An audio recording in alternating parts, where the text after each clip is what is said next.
They need this win now, try and reset the defeat and victory ratio. Week number 2 becomes rather dire. 其实也没有想象说表现能表现这么好吧。主要就是先看输的这两场的比赛，好好做检讨吧，把自己失误的地方好好改进，应该就还是要继续走下去了。 이렇게 2패로 가면은 자존심도 많이 상하잖아요. 그래서 꼭 이겨야 된다 생각해요. So far, Worlds didn't go too well for us, so we got a bit of a tough road ahead of us to get out of groups. 今天打闪电狼比赛对我们来说挺重要的，因为只要再赢一场，可以确保我们进前2。We need to make it out of groups because last time it was really depressing to just be 1 game away. That means every match is super important. When people remember your performance at the international tournament, they're not like, oh, they went 1-5 or they went 3-3. It doesn't matter. They just didn't make out of groups.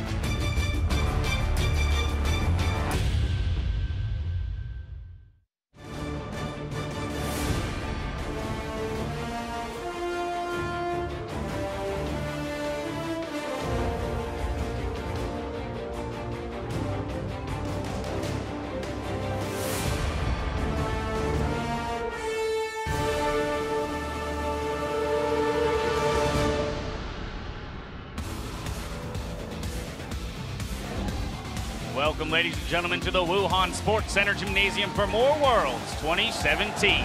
With the fight in the groups heating up, the teams will be looking to strengthen their position by the end of the day. Of course, here you see the electric crowd in Wuhan as they've supported all of our teams throughout their journeys here in Week 1. Cosplayers galore, fan signs out the wazoo. I love to see all the energy as Team WE makes their way into the arena just a short time ago. Hello everyone, I'm James Dash Patterson, joined by Indiana Frosker in black, Alberto Crumbs Rengifo, and Isaac Azael Cummings. Bentley, the last day of the first round robin, how are we feeling? Ready to put the Y in analysis, Dash.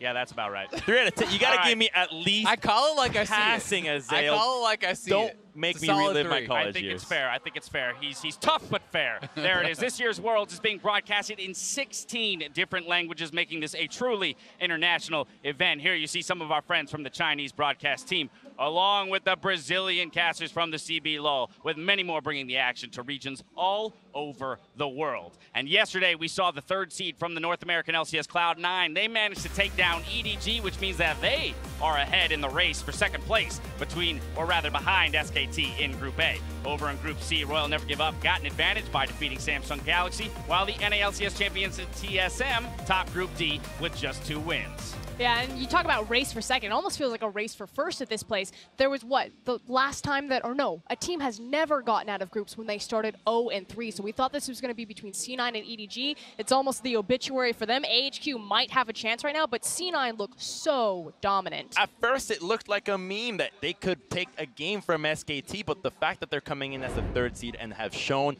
promising games and SKT looks vulnerable, they might actually have a shot at contesting 1st. Now, I love that these analysts from the other regions are hyping us up, but let's be a little bit realistic We're trying here. to knock you down. Cloud9 got pretty handily beaten earlier. When you think about last year, Jensen came in with a lot of confidence. Cloud9 always has a lot of confidence. They have yet to show me that they can actually handle SKT, I think, on this level of stage. So I still see it as a race for 2nd place. And we talk about vulnerable Korean teams. Yesterday, we saw the first LCK team not just stumble, but fall as Samsung Galaxy lost the fight against the Chinese Hope in Royal Never Give Up. Yeah, and it is literally the last hope for China here in RNG, as Team W have also been on a shaky start. But Samsung Galaxy, very uncharacteristic mistakes. We don't normally kind of see them make those errors, so I hope they can tighten it up and still contend for that race for 1st. I'm worried about them because had you taken the nameplates off, I would have told you that loss was Fenerbahce from Samsung's performance, and they really need to step up individually. They have been getting caught out all over the place.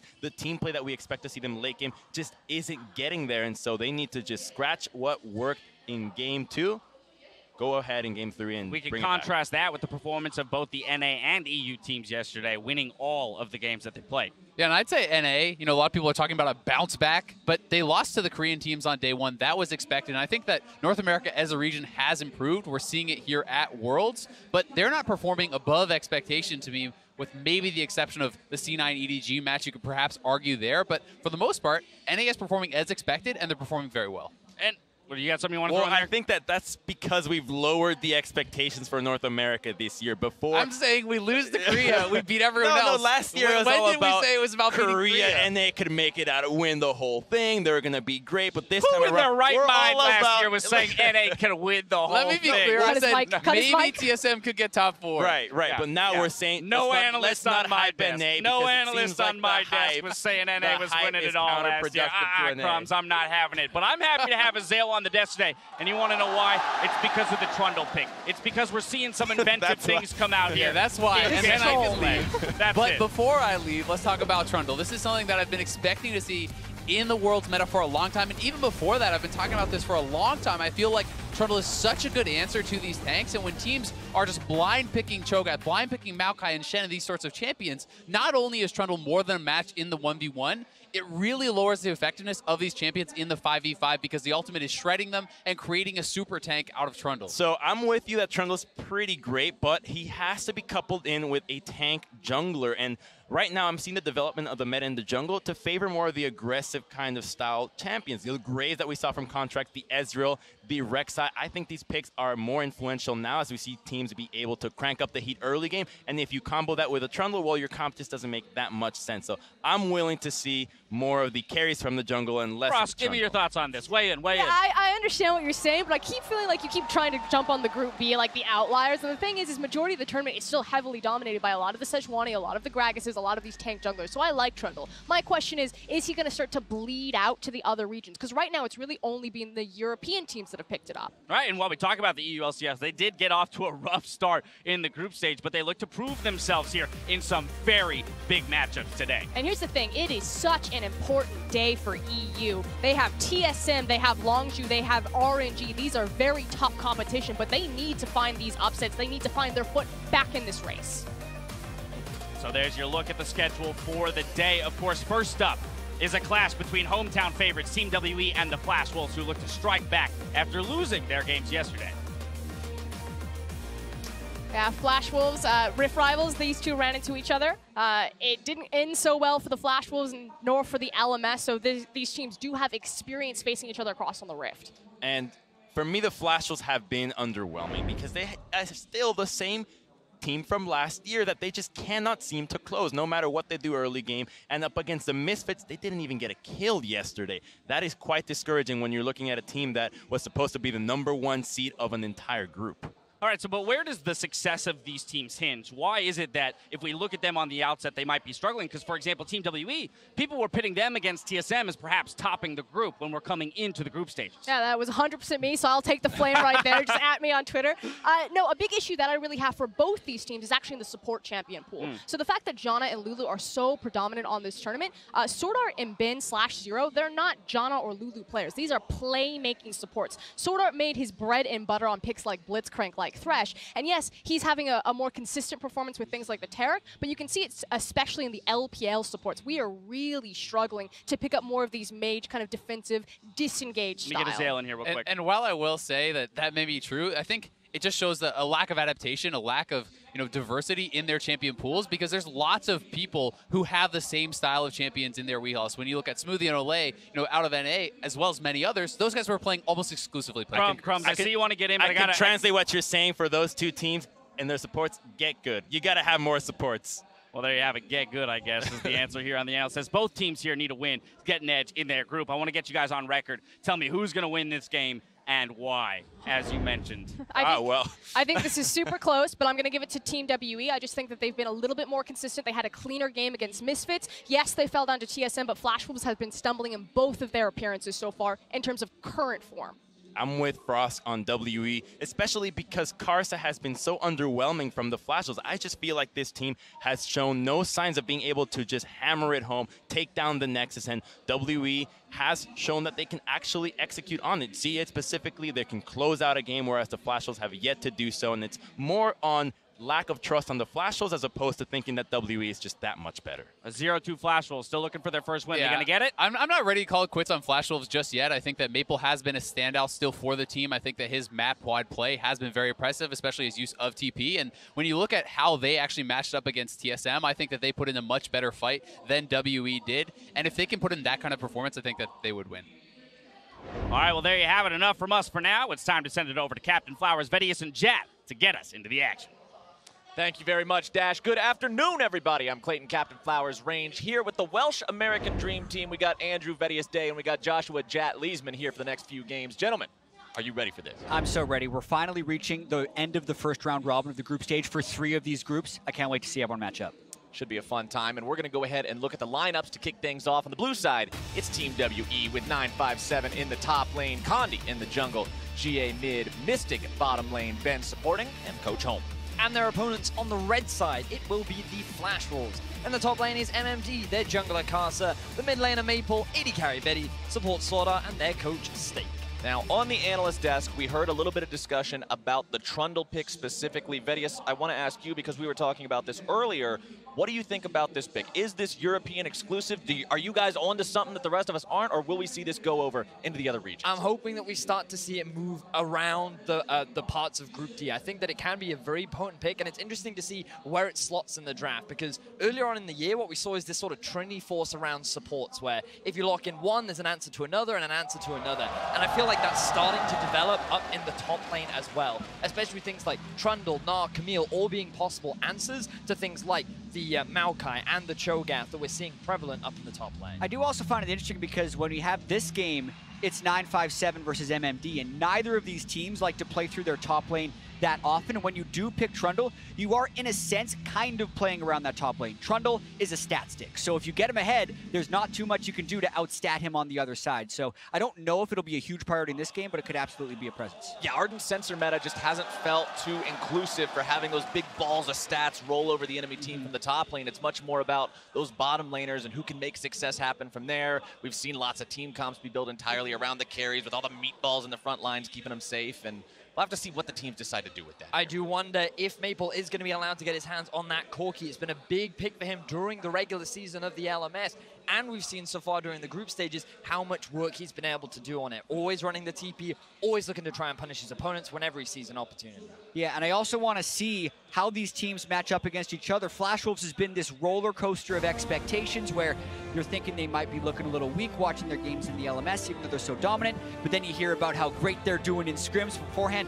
What's it going to be? We're going to see today. Well, we're already seeing the end of one of Vedius' questions right now. He says, is Maple going to get the Corki? And the answer is no. First ban coming out from WE against that mid laner, as they'll also ban away the Lulu. Flash Wolves taking Kalista out of the pool.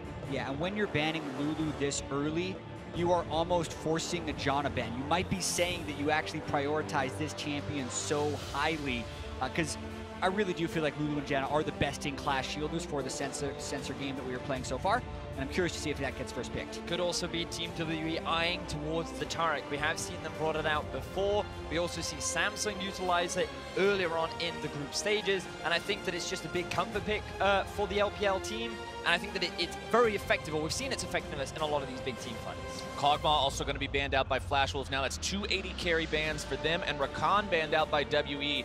Not exactly a prominent Ardent Sensor user, but he does get use out of it, as well as being an engager, so plenty of support focus from the side of Team WE here. Yeah, and also Team WE is a team that drafts heavily around their bot lane often. They were one of the first teams to start first picking Kog'Maw in the LPL.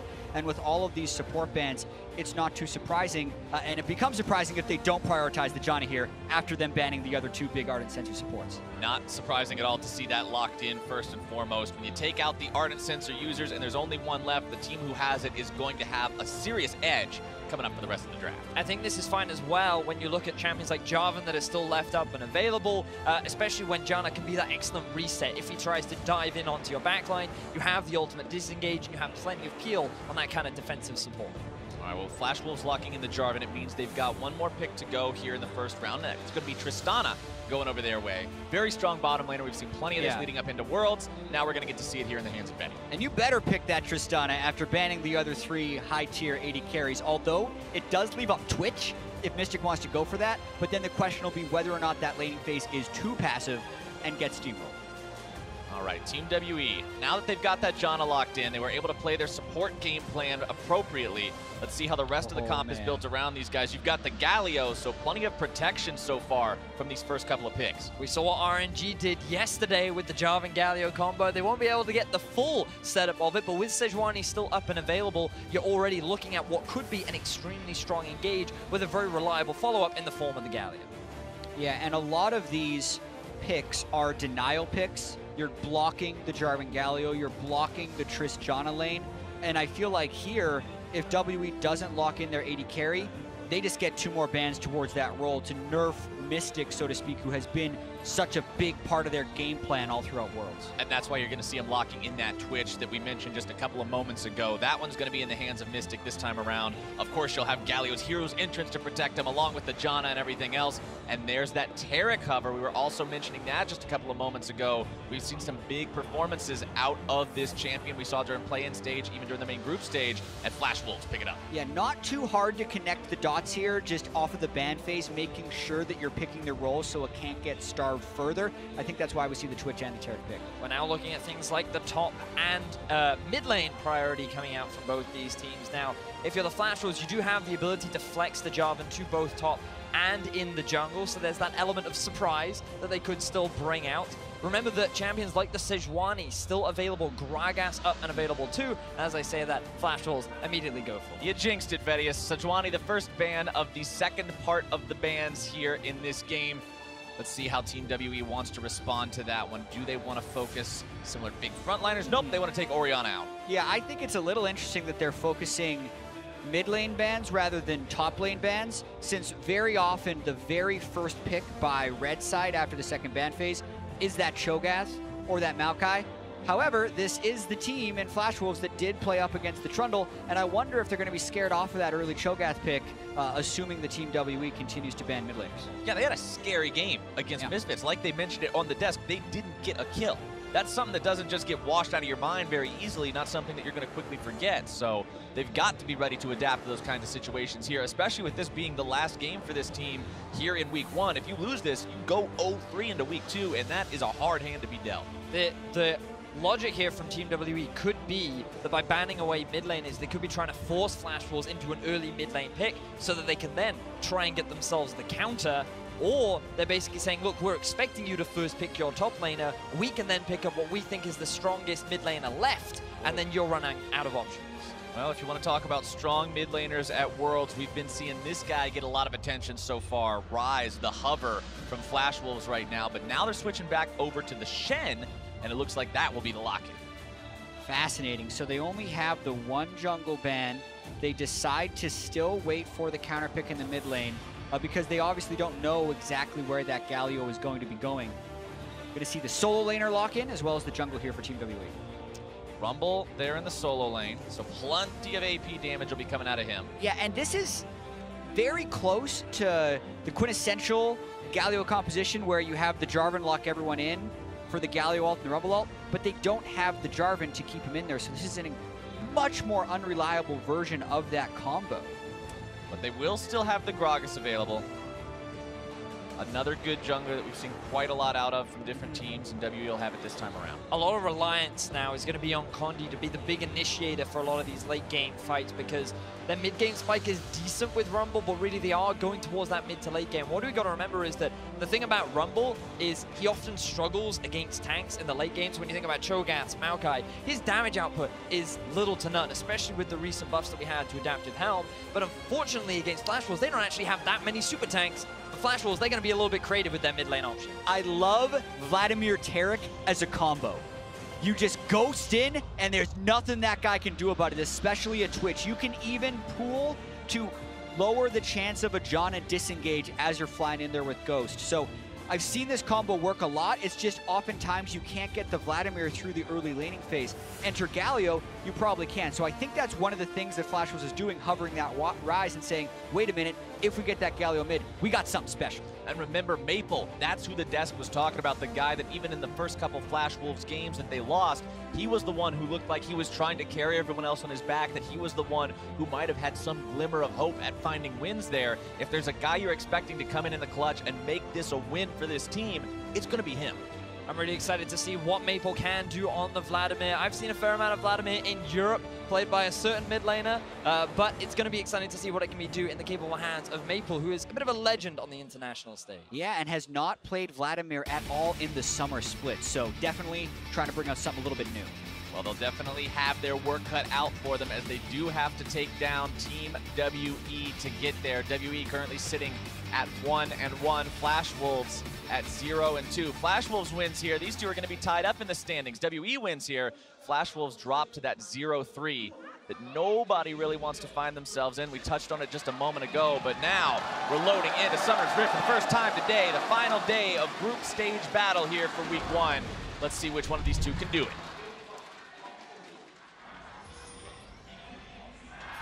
Yeah, definitely have to focus down in that bottom lane with Mystic and Ben.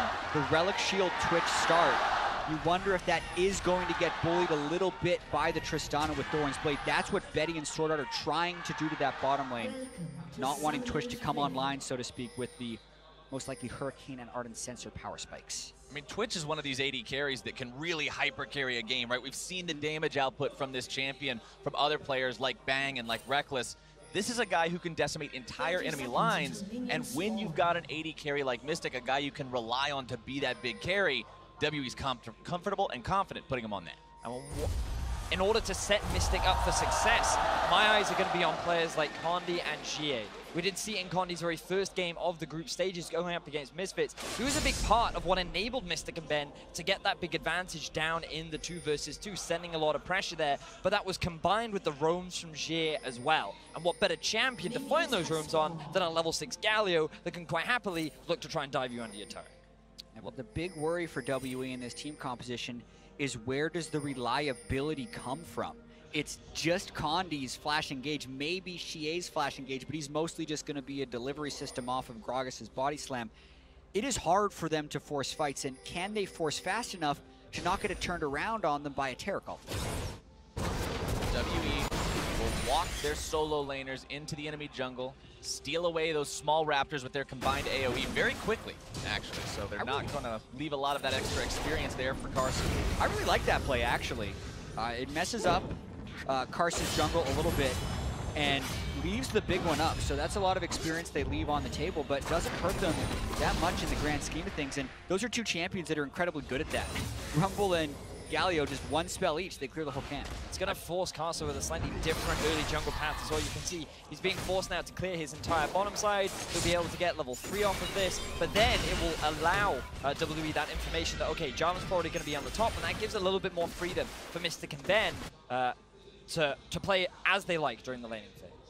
Well, I guess if you're trying to look on the bright side of life, Carson's at least going to take a little bit less of a punishment from this camp as he normally would. It's normally a really hard camp for Jarvan to clear, and now they made it a single target camp for him, so not that difficult.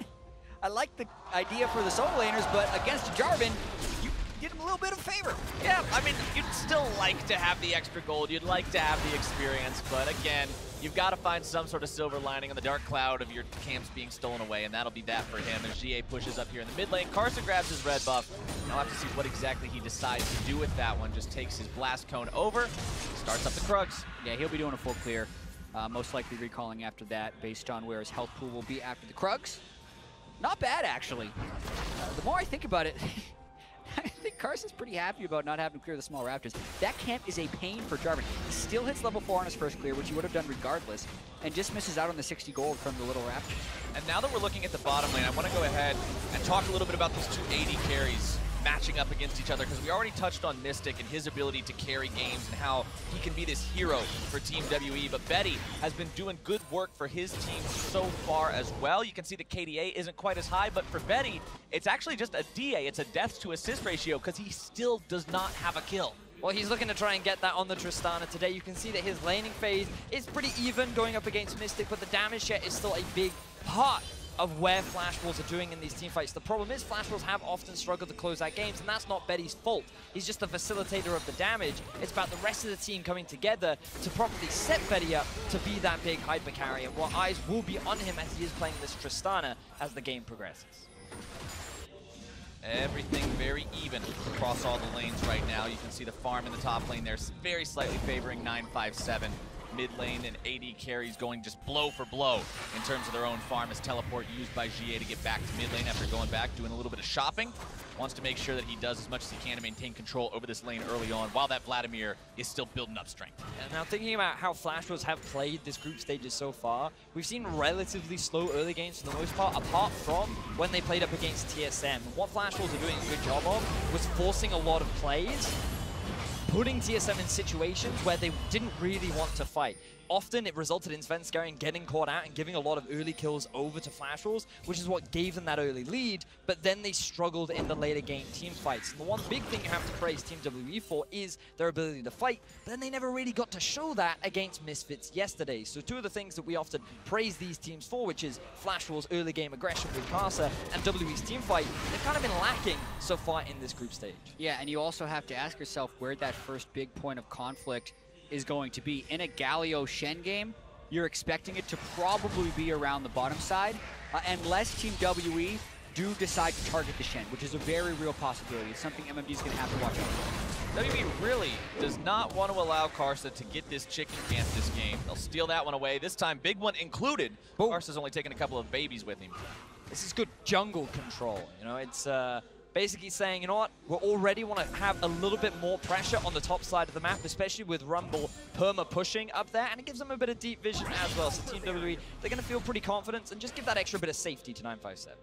Karsa throwing down some vision in the enemy jungle, realizing that they're invading him, so it's a good idea to keep tabs on exactly what's going on that other end of the map as well. We often see junglers do this. They get invaded, they just clear their opponent's side as well, but not fall behind. A little bit of a scuffle down here in bottom. Mystic having that charge explode on him. As GA mid lane with that level 6. Now might find himself in a 1 versus 2. Maple taken down below half. Karsa backs off. GA just fine here. Yeah, two mid laners are going to have a hard time killing each other. I'm expecting a very early Abyssal Mask from the Galio, as it's such a good item on him, and that's just going to stop them from killing each other. And that's good. That's fine for Vladimir. Maple wants to wait until he's at 2 or 3 items to really turn on, and then the question will be, is Mystic at the point there where he can tread through the Vladimir, or can the Taric ultimate Vladimir run through the team? And if a jungler is going to go to make that gank, you have to maybe even send a third person. I'm also curious as to how Flash Wolves will utilize this Vladimir later on into the game. We see a bit of trading. Oh, Penny going in very deep onto Mystic. Looking for that last auto attack to find the explosive charge. Mystic going to be, honestly, not that bad off. Yeah, Flash Wolves win that, though, because they only used one defensive summoner, whereas Team WE used both. Ben has gone with the exhaust instead of the classic heal barrier we're seeing so far. But the sustain war will be a question of how much Betty can heal up here. He's gone Fervor, not Warlord, so that's less sustain in lane. He may have to recall fairly soon. Meanwhile, Condi, level 6 on the Gragas. Karsa still without his own ultimate. We know both these junglers kind of flip a switch when they hit level 6. It's such powerful ganking tools for both. Hey, that feels so bad in the mid laner. The Gragas just scoots in there, but Condi does a good job delaying that back, make things a little bit less efficient for Maple in terms of his timings. I'm curious what Flash Wolves will do later on into the game as well, because just looking at some of the summer spells that we've also got on either side, you already mentioned the exhaust from Ben. I think that makes sense when going up against someone like a Vladimir who's going to be looking to dive onto the backline, and you just want to mitigate that threat onto your primary carry of Mystic. But also, there's no TP on top of Maple compared to the TP of GA. So WE, they have a few more options to play along these side lanes, but when you actually look at the comp of Flash Wolves, they have a pretty strong 1-3-1. Will they try and utilize the Vladimir off on the side lane? Will they try and group him up? They actually have a few options, but it's that extra TP that their Flash Wolves are going to have to respect. Yeah, it is interesting for Team WE to go with the double teleport summoner choice without actually having the stronger 1-3-1, because oftentimes double teleport and 1-3-1 are synonymous, but you need the dude who can win the 1v1 late game for that to work. And I don't think that's true for the Rumble or the Galio. So it's almost like they're just laning phase summoner spells to keep map pressure up and allow Condi to try and get some invades going on, which we haven't necessarily seen yet, but we have seen them get deep wards, take the Raptors multiple times, so the map pressure is where they're trying to get their edge. Yep, the early game going pretty slowly so far, but now Carson's going to find Ben as he walks down into the bottom lane. Finds a nice little chunk of burst, but Ben's shield is fast enough to block a bit of it. Is this where they use the proactive Shen ultimate? They definitely had a little bit of a tell, and they're giving time for them to respond. The teleports aren't up on Team WE yet, but Galio is moving into range to ult in. And remember, there is no way for the Rumble to interrupt the Shen ulti. Here we go, Mystic gonna be jumped on, has the explosive charge strapped onto his head, and he is done. First blood over the way of Karsa. Now seeing if they can get anything else. They're only gonna find a death onto Sword Art. The winds of war blow for Team WE, and they make it even. The level 6 power spikes for both teams, but it's Flash Wolves that are faster on the trigger. They're the ones to set up the dive, but WE respond in kind. GA is able to position in a way to stop Flash Wolves from getting anything extra, and it ends up in a 1-for-1 trade. And listen, we often criticize Flash Wolves for not making the play. You have to question whether the play was worth it. Sometimes that's why a team doesn't go for it, is because they can't do it perfectly. Yeah, they got first blood, they used every ultimate, they sent all 5 people, and they didn't get a lick of turret damage. Meanwhile, 957 has a larger CS lead in the top lane and got 80% of that turret down, which could probably end up being first turret. Not to mention a kill fell down on the backside. That was absolutely a one trade for Team WE, in my opinion. You don't always make a play just because you can. It's pretty much the summary of what happened there for Flash Wolves. Yeah, you got the kill, you got first blood, congratulations. Let's take another look at how it all played out, though. And you can see here, the Shen is being forced under his tower already. He comes into the fight right from the get-go, but Betty initially takes tower aggro. He's forced out of the fight, and then GA's already there to respond, forcing Sword Art to lose his life. And then WE, they force Flash Wolves back. They're the ones that have to retreat, and it gives Team WE all this pressure in the enemy jungle and all across the map. And Team WE, remember, Jat just said they got 80% of that first turret. They didn't even kill the thing, but they're up over 1,000 gold just because the team has those farm advantages like you're now seeing in the solo lanes, and because they've just done a better job passively building that economy. Yeah, exactly. Ben's 600 gold up on Sword Art because the Relic Shield helps, and also the gold runes that he's going to be running. So he's done that every single game they played Jonet, keeps pace. And also, I think is one of the reasons Team WE's early game bot, they've been like, man, Mystic and Ben, they're supposed to smash everyone. Why aren't they? Well, because they're playing these passive lanes that are waiting on power spikes. And currently, even with that death, he's still even in CS. Here we go, back to the chicken camp yet again, and they get everything. Karsa tries to walk in and throw the lance out to steal one, but it does not work. These two, again, staying on top of that spawn, denying that EXP, denying that gold from the Flash Wolves jungler. Team WE also still have both their teleports up, ready for use. It will be a Cloud Drake that's going to be the first one on the board, which means that neither team likely going to make that a high priority. But if it's a free objective, there's no reason why they can't try and look to make a play, especially when they want to continue the pressure down the bot side and get Mystic into that carry position. Betty, 94 CS to the 90 of Mystic. We were keeping track of these guys' farm when we talked about them earlier. Both of them normally farm very well compared to their opponents. They're both doing well enough right now. Initiation coming out from the Flash Wolves, but Condi is here. Ben looking to make the play, shoving Betty back. Betty still managing to get himself away as Condi now finds his own ultimate down onto Sword Art, who has the Cosmic Radiance, but isn't going to use it this time. Mystic grabs the kill. Yeah, Sword Art was flashless, so he knew he was dead regardless of whether or not he used Cosmic Radiance trying to save it. They might just round this up for another gank. They could still teleport 957 if they really wanted to. That's why that worked there. And a great sweeper by Karsa to block it. Karsa not allowing that TP to go in. Very well done by these guys, preventing further damage coming through. But now the damage onto the turret is Rumble, look at Rumble. TP going to be used. Rumble coming down. They've got GA here as well. WE wants to make this push onto this turret. 5 men strong, but now it's going to be 4 coming in from the Flash Wolves. They want to make this one happen. MMD able to find the taunt onto GA underneath the turret. Almost able to grab the kill, but instead it's not going to work out today. Galio into the back line using the hero's escape. And Flash Wolves will hold the line. Flash Wolves doing a good job of defending this early tower, but I don't know if it's enough. MMD now forced to flash back. WE's assault will find success. Condi forces them back as GA goes in, tries to fire off yet another win, but will now be forced back without grabbing a kill. They'll take the turret though, and they'll do so happily. So many intricacies in that fight that ultimately don't turn bloody, but they still get the first turret, which gives them a large edge. And Flash Wolves committed the resources to trying to stop it without being able to. So that's still a big win for Team WE in that sense. They did move everyone bottom lane, but they're the ones that got something out of it. Flash Wolves did not. And this is just a staple WE move, utilizing the levels and the comp that they have to apply pressure around the map. They had the double teleport, they have the Galio, they have the Rumble ultimate, they have a team composition that is great at just forcing enemies away from towers and just sieging them down. They knew they had the early advantage, they found that early kill onto Sword Art, and they were not afraid to try and force that play. And one thing the bottom lane skirmishes have told us, both from the dive that Flash was executed and the attempted dive that Team WE attempted, was a preview of what we're going to see later. It's going to be really hard for Mystic to stay alive, because we know that the Vladimir can come in with a Shen and a Taric and be nearly unstoppable.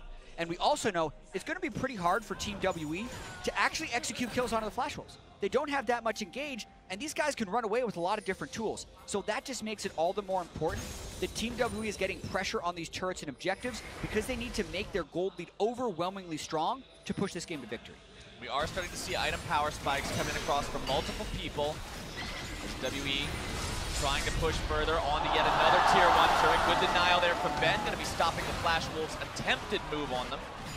Now bringing Condi up here to continue this push. Yeah, and they won the sensor race. They have a Hurricane and an Ardent Sensor, so they're power spiking right now. But Flash Wolves want to fight them. Flash Wolves going to be using that TP to come in, start this one off. Ben in some danger. Condi looking to body block, trying to get him out of there if he can, but the taunt comes in and Carson's grabbing the kill. Now seeing if they're maybe able to find some damage onto Mystic, but he's the one feeling all the pain today. A couple more auto attacks might be able to do it, but now Mystic going to be jumped on by the Shen. Condi grabbing the kill onto Karsa. Galio comes in for the cavalry charge as Maple goes into the back line, going after Condi now as well. Evo Plague down, one more transfusion to grab the kill. What a bloodbath. And how long is the fight gonna happen? 957 started in the bot lane, he's walked up this far. Maple still defending this. 957 knows there's low health bars that he could mop up. GA and 957 want to take down this turret, potentially grab the kill onto Maple as well. Lots of damage coming out from these two AP solo laners. The winds come through, they don't find the mark. GA's gonna be taken out. He's gotta be careful, but Betty got the kill. 957 trying to get something here. He will find Betty. He may find MMD. But the Spirit's Refuge protects. What a great fight from the Flash Wolves. They finally have the game going their way. You were just talking about this earlier, chat, how it's so difficult for WE to find those kills on the Flash Wolves, but it's just because Flash Wolves, all of them were there on the play beforehand. They were already ready to react to the play from Team WE. They find the successful fight, but they're still in the goal deficit. Yeah, and I also feel like Team W was a little greedy there, knowing they didn't have their teleports up, and Mystic just thought he could take him on because he had his Hurricane. And he nearly did, but not quite enough thanks to all the defensive tools that Flash Wolves had. Watching this one more time, remember, the Monsoon from Janna is down. That's why Flash Wolves go for it. And you can see Shen has already positioned because he's ready for the TP flank. You have the Taric ultimate to just buy time, preventing Mystic from doing damage, but then he does a great job of just unloading onto the Flash Wolves. You think at this point, maybe Team WE can turn it around, but he gets too low. He ends up dropping off the back of the fight, and that's only the first half of the fight, chat. Yeah, Galio oh so close to taking Sword Art down, and that costs them later on in the fight because they still want to 2v4 this with a full health Vladimir in the game. Yes, the turret's their priority, they get that, but then they think, yeah, we can kill him, and Flash Wolves think they can defend him. Sword Art, critical here, getting the heals and shields in on the multiple people. Betty has his ultimate back up, just keeping his distance from 957 for most of it, and the timing of the Spirit's Refuge right at the end. Keep himself alive from that overheated auto attack. Well done from the Flash Wolves team fighting properly. They're still down 2,500 gold compared to Team WE, though 17.5 minutes into this game. And I think it is interesting to note that neither team has taken the first Drake. It is a Cloud Drake, it is of lesser value than normal, but you can see right there, Team WE gold differences group stage versus Misfits and versus TSM, their two matches so far. And this is the make or break moment in their game so far, and that's what we're seeing a lot of in this tournament. When both guys get their Ardent Sensors, when both tank lines start to come online, whoever gets that one little bit of a lead cuts through the enemy front line so much faster. Team WE have to play clean here. So much is yet to be decided for both teams. WE daring Flash Wolves to come stop them from taking this Rift Herald. Flash Wolves wants to see if they can. Maple moving up forward, gonna have that large transfusion here. Marsa actually stealing it away, well done. MMD steps up to secure the Rift Herald drop itself, taunts over the wall and gets himself to safety. Maple now trying to get away further. Emo Plague thrown down onto multiple people, throws out the Tides of Blood as well. Stun comes out from Taric. The Flash Wolves disengage. And we talked about the lack of engage from Team WE. That was 5v5 grouped up from Team WE. They were in a prime position to try and force the fight, but they don't go for it. They just wait for Flash Wolves to walk in, take the Rift Herald, walk out, and not lose any members. Yeah, MMD just walked up to 5 people after ulting it, is be like, well, I guess the team doesn't want to fight. I will turn around now, and I will be absolutely fine, because WE has such lackluster engagement. I think they understand that, which is why they are so heavily forcing around turrets, Rift Herald, Drakes, daring Flash Wolves to fight him. That's the only way WE is going to get a fight, but they still haven't been converting those in a big way. But they still have double TP available, like the flanking options are there for Team WE, yet they get to try and take advantage of them. Typically what you'd expect is Connie goes in, she follows up, and then you have the ulti from 957 to round things out. But so far, Condi's yet to truly pull the trigger, unless they're in a 3 versus 5, and it's Flash Wolves the ones that are trying to force the fights. Flash Wolves now, they got the Rift Herald. We'll have to see how they want to actually use that. Team WE currently holding the turret control in this game, 2-0. That's pretty much where their gold lead is coming from at this point. That and the Janna gold that you were talking about earlier, Jat, with just how much more money they're putting into their support so you can get those supportive items coming out for his team. 1,600 gold of that lead is on the Janna compared to the Taric just because of that investment towards him. Yeah. Ardent Sensor up and running, very, very useful for that Twitch, but Mystic's going to need to be positioned very well. And the remainder of the gold lead is just the fact that Team WE have 2 turrets over Flash Wolves, so I feel like this game is still very close. Both these teams really consistently butting heads, and I do feel like Flash Wolves are the ones that are, more often than not, the ones coming out ahead in the fight. But remember, if you're a fan of Flash Wolves, their 2016 Worlds run, and a bit of what we saw from them here in 2017 against TSM, they could do well enough early. They could even take it a bit into the mid-game, but it was closing those games that was problematic for the Flash Wolves. So you've always got to be concerned for this team as time goes on. Do they have that coherent element finally there that they can work together as 5 and make these plays happen? Right now, they're looking to pull that off mid lane, pushing up 4 strong, leaving Maple in the side lane to split push. Rift Herald will roar in there, nearly takes the turret down, but nearly's not enough. WE continuing to hold. Betty tries to put that last little bit of damage on it. Condi, now the one who may be in some danger. Galio ulti comes in. MMD going to be knocked back into the team, but that is a Shen. Pretty tanky, not really the one you want to be focusing on. Maple makes his way into the fray here. Nice equalizer choke point as the Taric ultimate is forced out. And Flash Wolves have to retreat now. Can WE find anything else? Maple going into the back line instead. Mystic may be in danger here. Ben going to be taken low. 957 grip the kill onto Karsa as Condi falls to Betty. Now going to be finding himself in the middle of 4, but jumps over the wall with the flash to escape.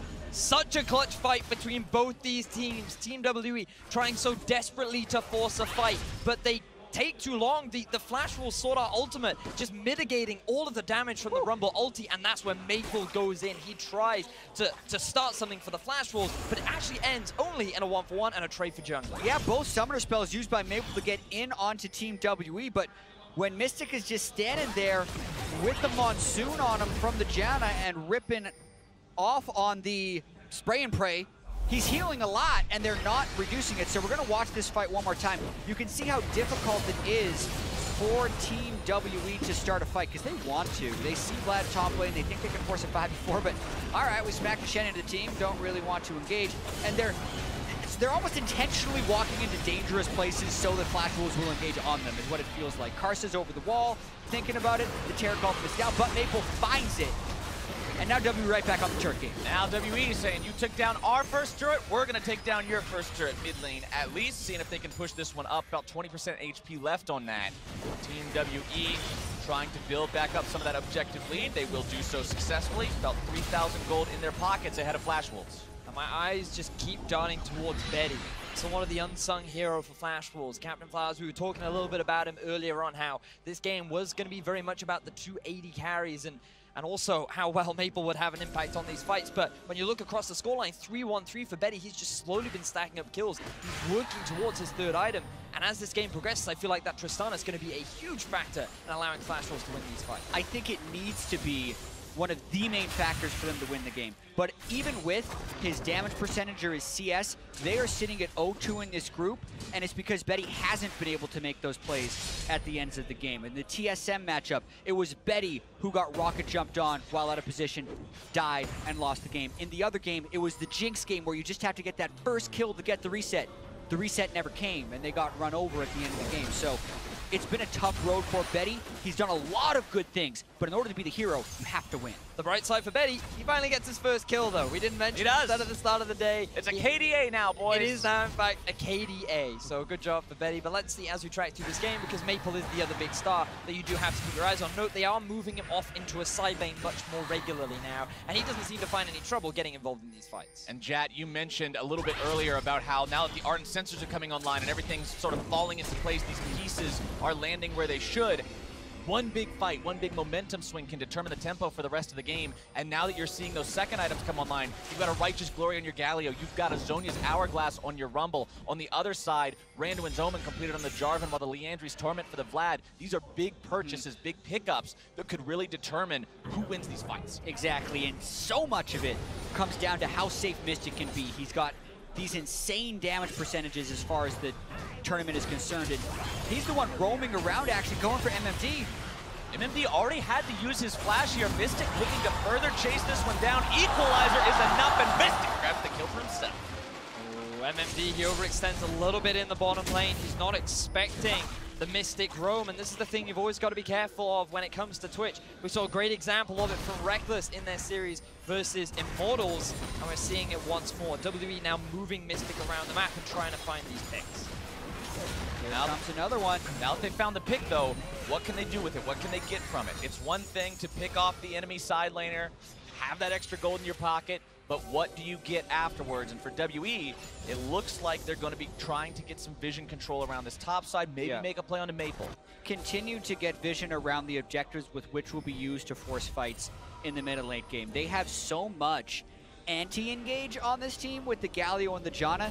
They also just want Flash Wolves to try and dive in on them, and they need to be able to stuff it to keep Mystic alive and win the fights, because the best way to get people in range for spray and pray is to have them come to you, but that's also the fastest way to a loss. So it's going to be these really razor's edge fights on whether or not Mystic stays alive. And Sword Art's going to be pivotal as well, because his ultimate mitigates so much damage. If you use that spray and pray at the wrong time, a little too early, maybe a little too late, then that Cosmic Radiance is just going to deny all that AD carry damage, and then that long-range hyper carry turns into a slow-range little rat that has to get past the front line in order to threaten those carries. So a lot of intricate things are going to come out as we progress into these fights later on into the game. And you can see on your screen right now kind of who are those big power players in the game so far, who's making those big impacts in the team fights. It's Maple on the side of Flash Wolves. Nobody's really surprised about that one. And in similar non-surprising fashion, Mystic's Twitch, like you guys are talking about, if you can find those spray and prays, get those guys in range, that's where the damage is going to be coming from. Expected stars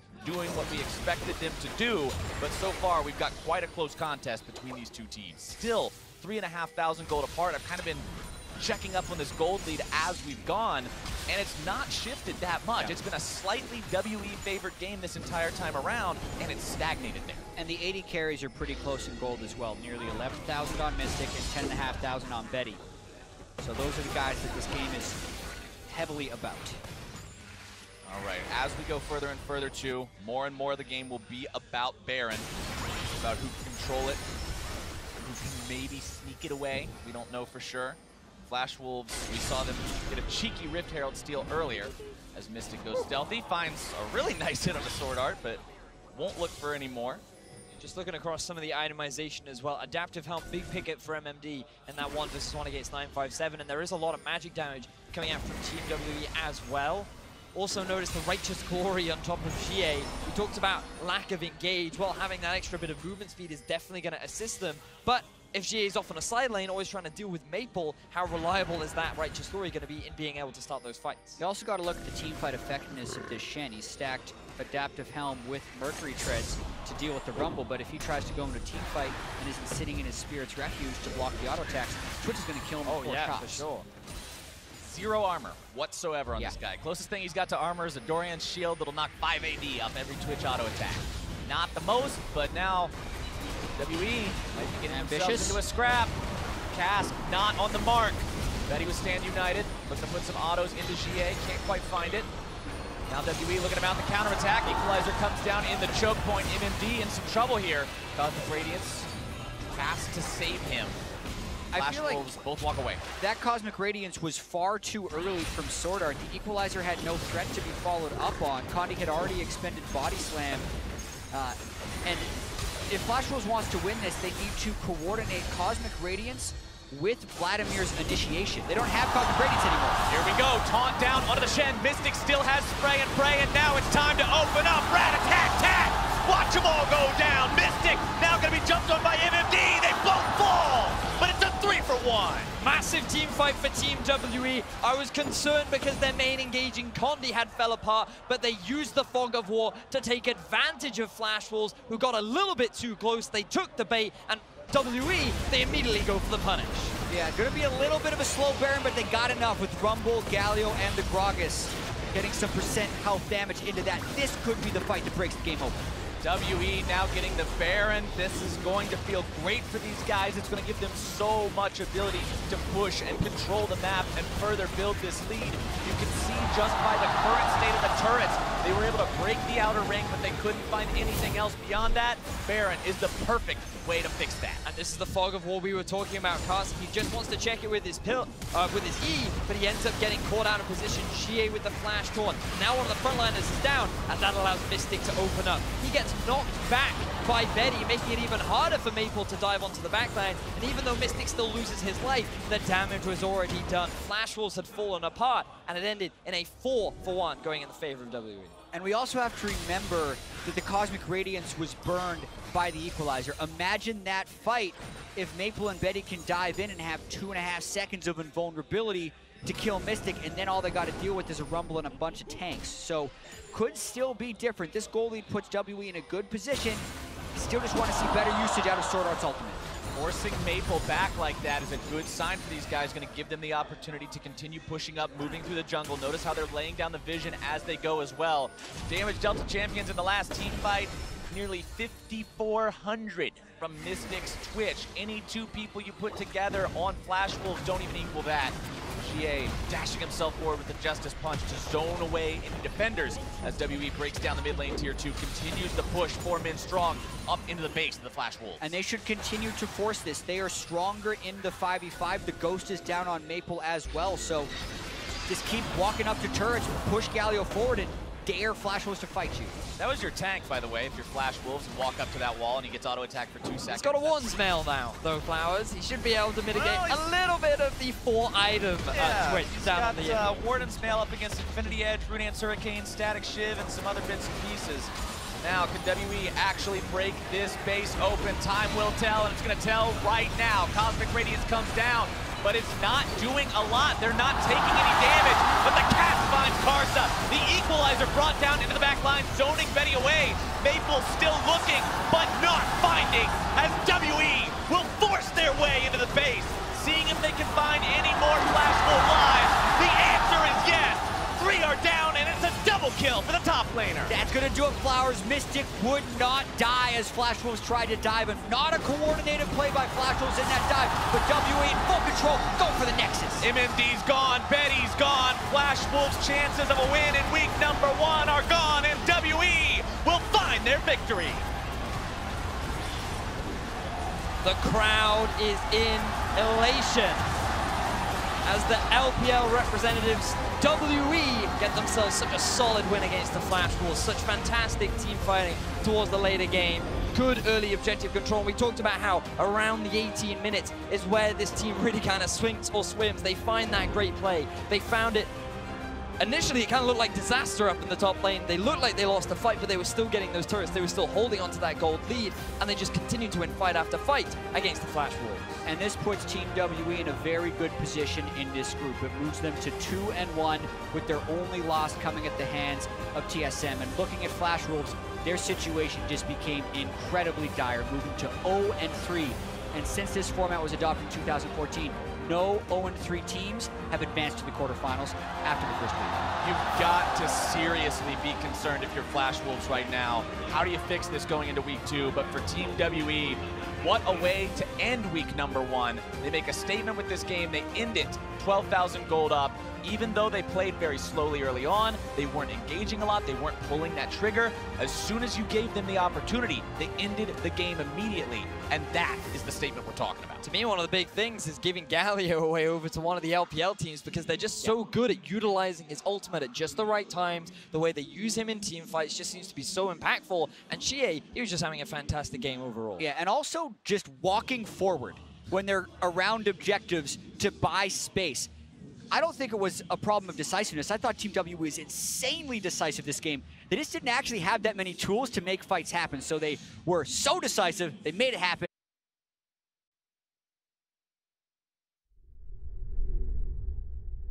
Power of Evil gets a lot of resources, and I've seen him do pretty well in some of their matches. I think he's generally a pretty good player, and he's always been talked about as one of the top European mids.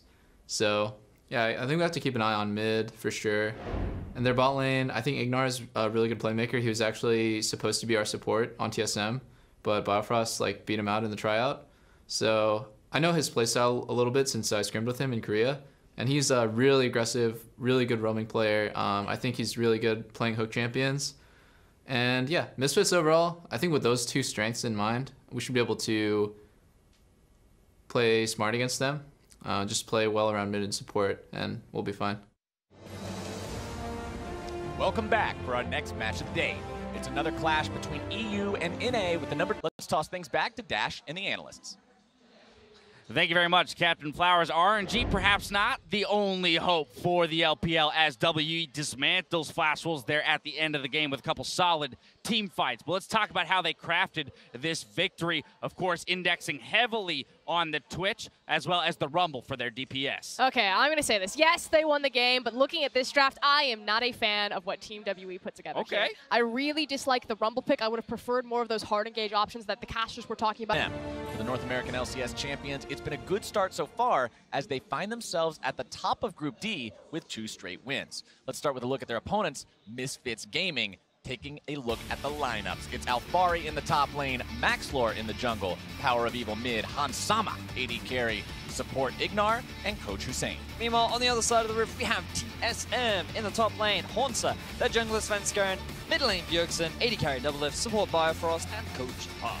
Yeah, and I feel like what we just heard from Doublelift was almost like casual trash talk where I didn't even... For 957, but Azale, we were talking about this. You look at that top side of the map, that is 3 magic users. That is Rumble, Gragas, or Galio. It makes it so easy to itemize, and there was such a clear window. I see you over there.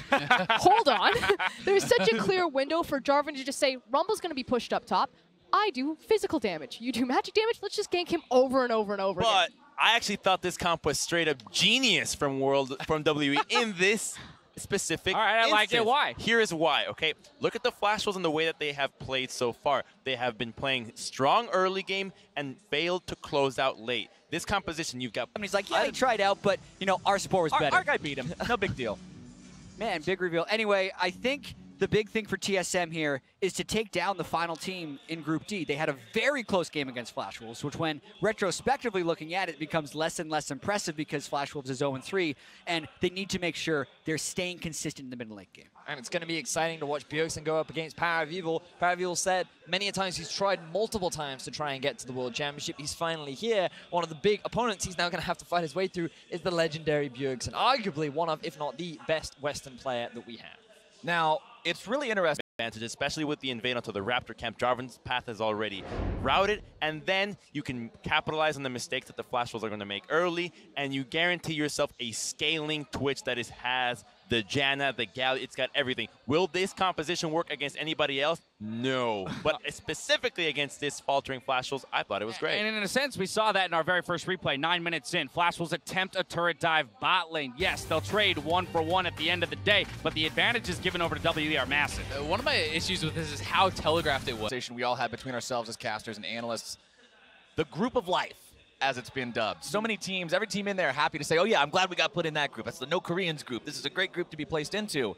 But being in that group means everybody else feels the same way. They all feel that they can beat each other. And so far, TSM has stepped up. They're the only 2-0 team. If they can beat the Misfits, that means they'll go up to 3-0, start week 1 with a hell of a statement in this group. and among these teams. But they've got to get through Misfits, who looked pretty good, a little bit slow against Team WE yesterday. So Warded out, then they try to go. This gave Galio so much time to come down. It allows them to set up for this dive, to counteract it. You know, they have time to bring their jungler over, and that's why it went so bad. And really the story of both these compositions was dive versus anti-dive. Could Flash Wolves dive, get that Vladimir onto the backline, find the Twitch and pop him like a balloon, or would they fall victim to the Gragas, the Janna, the Galio disengage? And we saw, of course, a couple one-team fights from the Flash Wolves. Not long after that replay there, we port to the top lane. WE perhaps overreaching a little bit, and Flash Wolves will snag some kills back. The word that you're looking for is just straight disrespect and greed. I can 100% believe that this is exactly what WE They do. should have just let Ben die here. Flash Wolves yesterday. Yeah,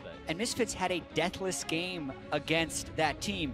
Those are incredibly rare at the World Championship. Before this Worlds, the last time a team had a deathless game was back when Alliance perfect game Najin in Worlds 2014. Somehow we had 3 in a row yesterday. It's just an absolute blip of statistics, but really impressive win, Misfits, yesterday. And one of the big things about Misfits coming into this tournament that they were praised for was their preparation for their opposition. And I love the Tristana ban from Misfits. So far, Doublelift 2-0. He is the second highest damage per minute dealer at this tournament at 801. And Misfits are saying, you know what? I think we've had enough of Doublelift getting Tristana. Well, along with that, the Misfits are going to ban out Lulu and Jarvan, so taking a couple of those big power picks off the table. And TSM's response is going to be to ban out Rakan, as well as AD carries Varus and Kalista. And I feel like if Janna isn't picked here, it's a big... He started this walking from bot side to top to try to assist, while the rest of WE is just fighting for their lives without mana, without damage, and they just straight up get wiped by such a discoordinated Flash Wolf, but it doesn't matter. The numbers aren't there for WE. I mean, one of the biggest things for me about Flash Wolves in this game was they just looked like their players were on different pages and many times throughout the fight. The Taric ult's coming down as some people are disengaging and half the people are getting ready to go in. Like, this was apparent in a lot of fights, and I feel like when you are playing Taric, you have to be so coordinated on when you're using the ultimate, what the team is doing once the ultimate is down. And another example was simply this fight. You know, Betty is actually backing out, doesn't even get in the Taric. Also, just how strong it's been at this tournament. But you've got to remember that Misfits have had a 100% ban rate of the Blitzcrank. It is Ignar's most popular... Never mind. I had this whole line about Blitzcrank being available. Janna in Ardent Sensor meta, Betty? What are you doing? Misfits, they loved picking the Blitzcrank into champions like the Janna because of the pick potential and how you can be super aggressive in lane, and it fits into Ignar's style, but it seems that Ardent Sensor has come You out got top to say it at least. It's basically the same as picking Blitzcrank. You talked about it. All right, TSM responds to the Janna. They grab the Kog'Maw for Doublelift, and they pick up that Sejuani, which has had a lot of popularity of its own. Instant response from Misfits, grabbing the Gragas for the jungle. Yeah, gonna have to see what they pair that Kog'Maw with. Taric definitely another one of those Ardent Sensor users. Morgana could be one of them. Ultimate to start it off, and he loses about 60% of his health before the fight even started. Otherwise, I felt like it would have gone even more in Flash Wolves' favor. And frankly, that's the big issue with Flash Wolves right now and why they're kind of floundering in their group. It's the inconsistencies. Are we going to have that beautiful Sejuani Taric composition that we saw them pull out previously? Or are we going to get, missed Taric opportunities there? Tristana kind of flying in. Triss ulting the carry away pushing from Vladimir. Pushing the ADC to safety. Multiple times. And we saw those inconsistencies even in kind of the game-deciding team fight. 25 minutes in, Taric ultimate is down. Condi capitalizes with a big engage here. This is your Ace Predator replay. Mystic is the guy to watch out for WE, and he's going to be doing so much damage while the front line has created so much space. He gets to open up, and Betty gets deleted right away. Galio Rumble flash on him, and when the carries are down, WE will get to pick up the scraps. And Betty actually ulted Mystic away from his mid laner, right? From Maple, who's a strong guy. Betty pick Braum, and which not they've do done a with sensor. Yeah, I think that'll be a mistake. But from here, Misfits pretty much just picked meta so far. A pretty high priority on the Gragas, but that's because they could get choked out on junglers, and if they want a strong front line, the Gragas is what's left after this 20 pick. And also, that's another sensor. Don't know how I forgot about Nami. That uses Ardent Sensor as well, and I really want to keep an eye on how these last bans and picks go, because remember the Misfits was one of the teams that debuted the Trundle. You're up against Sejuani, who gets just an absolutely ludicrous amount of free defensive stats, and if you can ult her while that's still active, you steal a portion of those as the Trundle. Incredibly effective. The thing is, if you're TSM, I think you're quite happy to blind pick the mid right now. Things like Corki and Syndra have been very effective for Bjergsen. Opens up, The Vladimir's right on top of him. It looks like he's going to go down very quickly, but he actually gets Tristana ulted kind of to safety, which not that they necessarily would have won the fight, but it would have been going better for them. And I think it spoke to a lot of the issues that they were having, in and around Baron, having those team fights. It felt like they're not on the same page. And really what it does here now is just apply more and more pressure to this Flash Wolves squad. As Jap mentioned, no team since the inception of this format has made it out of groups when they start 0-3. We talked a little bit about miscoordination from the team, but is there anything specific we can pinpoint, an individual or a specific type of style that maybe they can adapt or step up to in order to find success next week? Flash Wolves or WE? On the champion during the regular season of NALCS, it's a very big comfort pick for him, and I feel like the TSM are happy to just either go for that or just grab themselves the Corki and say, we don't care what you've got. Let's see how they end up dealing with it. Cassiopeia banned out by TSM means they are thinking about that mid lane. Misfits taking Gnar out of the pool as well. Thinking about those solo lanes, it's pretty much all you've got to think about between these two teams with junglers and bot lanes locked in. The thing is, if Misfits just choose to ban away things like the Gnar, maybe the Camille, they're basically taking strong alternative carries off, so they can just blind pick the Trundle. Then you're forcing TSM, do you then have another carry under your belt, or are you going to force yourself into a tank and a potential losing matchup? TSM not worried about the Trundle themselves. They do ban Orianna instead, focusing strictly on the mid lane in the second phase of the bans. Yeah, this is going to Flash Wolves, as they're the ones who need to be picking up wins if they have any shot. For me, I think that they're drafting to their win conditions. They got the hypercarry, they're in the meta. I still want to see more playmaking. Sword Art had a great Taric game, and he had a poor Taric game, but it wasn't Sword Art's fault. It's the team and how they're playing around that champion, and I think that's the answer for them in the Ardent Sensor meta. All eyes on the support and Sword Art, the veteran, to get the team going in week 2. For more on that game, let's go ahead and send it over to Shox, who's ready with Team WE's mid laner. Thank you very much, Dash. Indeed, here with Shie. And the first thing I want to ask is about how fast they won that game, or how impressive, actually. The Flash Wolves played a very, very slow game yesterday. Is the fact that you guys are naturally a very aggressive team, is that the reason that you had so much advantages coming into this match? 所以首先恭喜你们自汤复仇的胜利。然后，昨天闪电狼的比赛的话打得非常的慢，然后你们前期打得又非常的凶，所以这是不是你们取胜的关键呢？ 因为感觉昨天打得太平稳了，然后今天我们拿出阵容又刚好适合我们打得挺凶的，所以我们转换一下风格，然后发现这风格更适合我们。 quote unquote carry top laners, because they have shown that they're willing to just let Cho'Gath through. Interestingly enough, TSM did that as well. There's a lower Cho'Gath priority, which is often picked at that exact slot for TSM where they'd have a choice right now. And we're gonna have to see if they go for it. They know with a relative level of certainty that if they do pick Cho, they're going to get a Trundle on the other side. And we know that Trundle has some amazing matchups up against the Cho and the Sejuani. The big thing here is that Galio is available. TSM could look to just prioritize it, given that the Lucian has now just been banned away from Misfits. We know that they have been playing it, but it seems like they're just going to stick with Comfort. There's that pick that you guys called out, that 10-1 record. Bjergsen has done so much work on this champion against so many opponents. It's one that he falls back to time and time again, and one that he has proven himself on. And today with our team comp, it seemed like we can get a lot of advantages early on, which is a style that we really like playing. And it worked out. You guys end the first week 2-1, a very comfortable score. However, there is that TSM team that you've not been able to beat yet. What will be the challenges going into that match next week? 所以你们目前在小组中是以2-1的一个成绩占据着第一周的结束嘛。然后呢，你们唯一没有打败的队伍是 TSM。那你们 here again today. But now I just feel like Misfits could just go for the Galio and Trundle themselves if they so wanted. Oh, but Power of Evil. Okay. Wow. Time for 1-3-1. Flanking, trying to get on top of the Cinder. That's what Misfits is going for, and not late game. They're actually ceding the late game over to TSM, putting themselves on a clock. Definitely bold by Misfits. Because we know TSM does so well in those big late game team fights. That's what we saw them be able to succeed in against the Flash Wolves when they fell behind early. You're saying to TSM, we know your game, we know your element, we think we can beat you with our strategy first. Yeah, and I think that's why they're going with Renekton against the Shen to help bridge that early game to late game. I think that's a really smart. 困难呢？ 因为昨天输给 TSM， 虽然他们打得很好，但我觉得是我们更多的失误导致他们能取胜的。如果我们能不犯那些很低级的失误的话，我觉得我们可以战胜 TSM。 So yesterday, our loss against TSM, I feel like they're a very strong team, of course, but I also feel like we've made a lot of mistakes.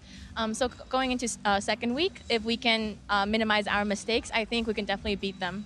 All right, well, you guys are doing good, and there's a lot of pressure on the Chinese teams here in Wuhan, obviously, because it's on home turf. EDG is not doing that well. Does that even more up the pressure on you guys as well to perform even better? 所以目前的话 ，EDG 的战绩不是那么好。然后呢，你觉得在我们主场的话，会不会对你们来讲更有压力，让你们表现得更出色呢？其实我觉得 EDG 发挥的真的挺不错的，但他们总是差一点点，然后导致不能赢下比赛，很可惜。但我觉得他们第二战就下一周会发挥得更好、更精彩。So I feel like EDG actually played pretty well, except they're always just missing that little bit to get the win off the game. But I do believe that coming into the second week, they're gonna give us some more exciting game. All right, we will see. Well, thank you very much, Xie. And well, that will be doing it for us for the first match. We'll be right back after the break with TSM versus Misfits, so don't go anywhere. Mystic gonna be jumped on, has the explosive charge strapped onto his head, and he is done. First blood over the way of Karsa. Now seeing if they can get anything else. They're only gonna find a death onto Sword Art. Condi now finds his own ultimate down onto Sword Art, who has the Cosmic Radiance, but isn't going to use it this time. 等我到可以，等我到可以打。来，我们开打，我进来。小血鬼，保过 C， 保过 C， 我死了。血鬼。The equalizer brought down into the back line, zoning Betty away.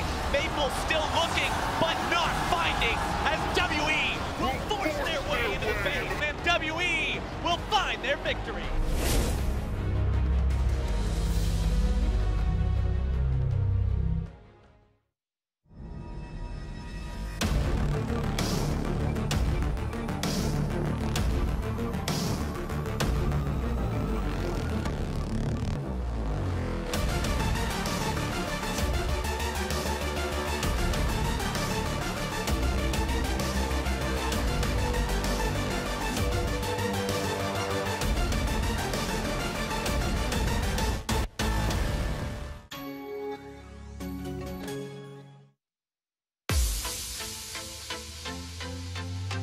But also, I think what Misfits is doing is potentially their best strategy towards victory here, only because I look at what TSM has done at international events and in the first 2 games of group stage, and that's nothing in the first 20 minutes. They have been 0 kills to 4 against Flash Wolves and 0 kills to 3 against Team WE before turning that around. So you want to be able to snowball that advantage and never let them get off the ground. And at the very beginning of the year, when Misfits joined the European LCS, along with Kakao, it was strategies like this, with the LeBlanc in the middle lane, that allowed them to get such an impressive record during the spring split.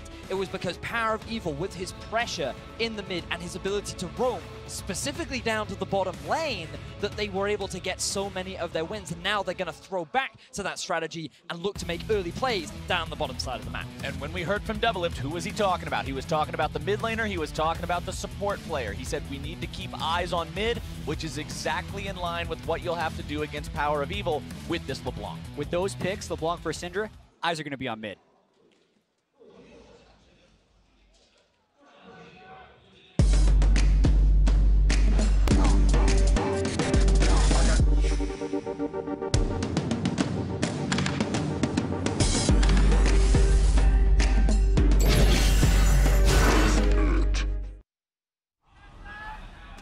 Tale as old as time, song as old as rhyme. EU versus NA. Here we go yet again, gentlemen. 2 teams squaring off, the best of the West. Yeah, we got 2 NA versus EU groups to see those matches. We're going to get 4 of them in the group stages here at Worlds. Fnatic versus Immortals was a doozy.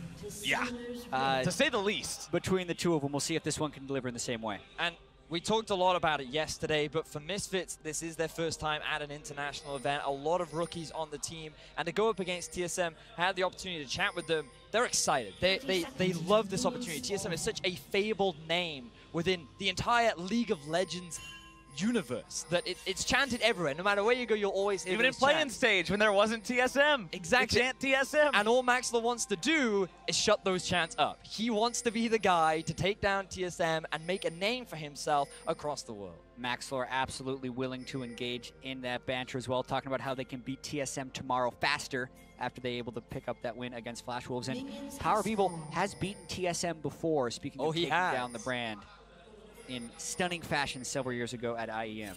Back with the Twisted Fate Jungle, I believe, was the pick. And I feel like Bjergsen learned from that. Always going to show respect towards what the European squads can bring out. But now let's see, we're jumping into game. We talked about the early game power that Misfits have with the LeBlanc. The big thing you have to respect on TSM's side is that Renekton in the top lane, because if they went for the Cho, then you're looking at actually a pushing lane in the top going in favor of Misfits, and in the bottom lane, I'd argue it's slightly in favor of Double. He's taking a lot of damage right now. Yeah, as long as he doesn't have to burn a summoner spell, because here's the thing, he started Call and health potions up against the Doran's Blade. He's also got the sustain of Nami. So that's the big reason he was trying to take an even health trade there. Even a slightly less than even health trade can be absorbed back. So just trying to get some cheeky poke in there. Nami's ebb and flow should do plenty to keep him topped off as this lane goes on. But yeah, you really don't want to be losing 2/3 of your health at the start if you can help it. He does get plenty of damage down onto Hans Sama in return, like you mentioned. This bottom lane, we talked about the low-key flame, saying, oh yeah, Ignar tried out, but Biofrost beat him. Let's see if Biofrost can beat him here where it really matters. The big thing you've got to be careful of, though, if you're a Nami, is your mana consumption, because it's a pretty expensive skill at level 1, and your mana pool is not the highest. So if you use it aggressively, it means that you don't have that same level of sustain consistently throughout the laning phase. And Doublelift is going in a very dangerous line right here. He started Cull, he took a bunch of poke early. He hasn't been able to sustain back up. You do this as a strategy because you're not expecting to get all in by a Janna lane, but you gotta be careful about the feathers. You can't get rooted by that, because that's when you could potentially get all in. Svenskeren thinking about moving towards this bottom lane, but right as he comes down, Ignar drops off the ward into the tri-brush. It means Sven's not gonna get a lot accomplished down here. Bjergsen and Power of Evil pretty even in mid. So we're talking a lot about the bottom lane, but we've got to talk about the mid lane, as largely because Power of Evil, he's running Ignite, gentlemen. We've seen a lot of TP LeBlancs coming out, largely so that she can move off to a side lane. But Power of Evil, he wants to try and prove something here. He wants to deliver a message to Bjergsen, going for that very aggressive summoner spell. Well, he'll have his work cut out for him doing it. You can see on your side of your screen there, 10-1, like you mentioned earlier, Vedius, as Syndra during the NALCS this past summer, as well as having a +16 CSD at 15 minutes. So not only is he killing his opponents, he's farming well. Yeah, he has been pretty remarkable on this pick, and the NALCS as a region has played so heavily around mid lane, and they're very used to that game style. The jungle proximities around mid lane have been higher than most other regions, and even at Rift Rivals, that was the lane in which they pulled the head of the European teams in more cases than not. So Power of Evil knows that. He's trying to match that with the Ignite LeBlanc, but it's very difficult. And that's a nice sneak around the vision, but there's plenty more to catch on, sir. Yeah, that was really well done. Now, if he would have walked into that brush on the side there and managed to come all the way around through the vision, that would have been insane. But instead, he is going to be spotted out. Power of Evil not too worried about this one. It's so difficult to gank a LeBlanc anyway, but it was a good try from TSM. And now Svenskeren has been spotted out in the jungle of Misfits. Hans Sama was forced to go back, and now Power of Evil's in trouble. Svenskeren trying to get himself out here now. Bjergsen providing the covering fire, and it's Power of Evil who has to expend his flash. Heal going to be used bottom lane by the side of TSM, as Hans Sama and Ignar continuing to try to put the damage onto these guys, but they're significantly far behind in farm. Yeah, that's the thing. They're towing a very dangerous line to that bottom lane, but so far, it's working. The Cull is going to be more valuable than that Doran's Blade later. They've already forced Hans Sama back to base once to buy boots, and they traded heals. It's just a matter of, will Misfits break that bottom lane open, which they're going to try to do here. They poked them for so long, and they know the heal is down. TSM low on health, no heal available. Shield coming down onto Doublelift, but Max Lore bops them. They walk away with the first blood. Misfits, we talked about how back in the day when they first joined the European LCS liked to play around bot lane, and Doublelift plays a little too greedy. He sticks around too long, he takes too much harassment. No vision through the river as well gives Misfits an easy avenue to get that first blood. Yeah, just a ton of greed sticking around for too long there and taking too many bad trades. Also not having the jungler cover when that happens. They fall to what looked like an easy to execute gank by Max. Or literally just hit him with the flash and then autoed him in the face. So overly greedy by Doublelift. It's what leads up to this gank that TSM needs to criticize for. And you can see here, good knockup from Ignar as well. There's very little Doublelift to do. He's the Baron, but there's no need to flash. You're just wasting some of the spells. TP even comes in from Alphari. Arguably not necessary, but it keeps the minion wave alive long enough to guarantee. I gotta say, really nice play there by Maxor, watching it again. Flashing to the instant body slam to make it around the minion wave and actually get that CC so Doublelift couldn't flash the body slam to potentially get away. He's here to send a message, Jad. He's here to prove that that he is a world-class jungler, and he's off to a good start in this first game. Hansama and Doublelift more trading, but Hansama losing this one decidedly. Biofrost shows up there, 34 to 33 CS. So after Doublelift goes down, that helps equalize this a bit. TSM gonna really have to respect their opponents here. Misfits just now cresting the 10,000 gold mark, nearly 1,000 up compared to TSM.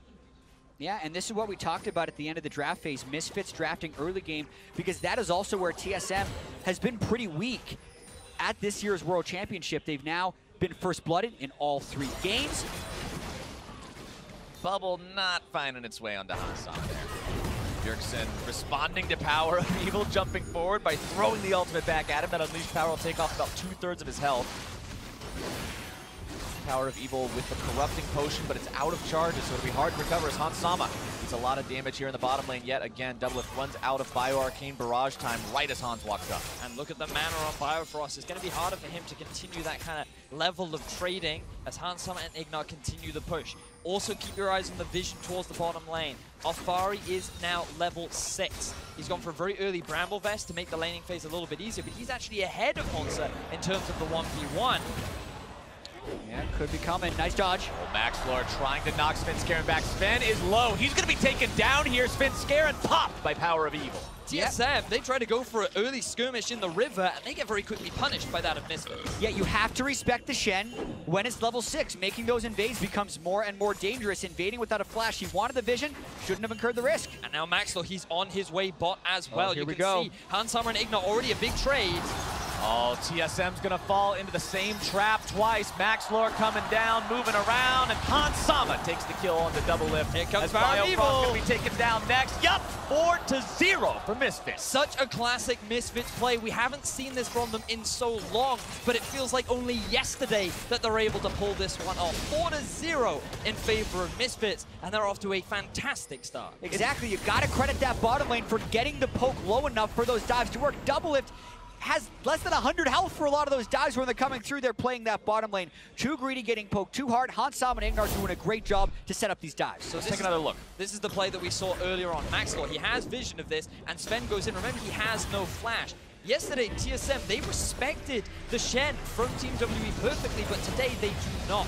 Sven has no flash. Power of Evil is very quickly able to roam around, and I feel like, this is the play down at the bottom lane. Exactly. Yes, they're trading poke, but Ignar also is level 6, so he can just ult to heal Hansama up. It's a beautiful bait.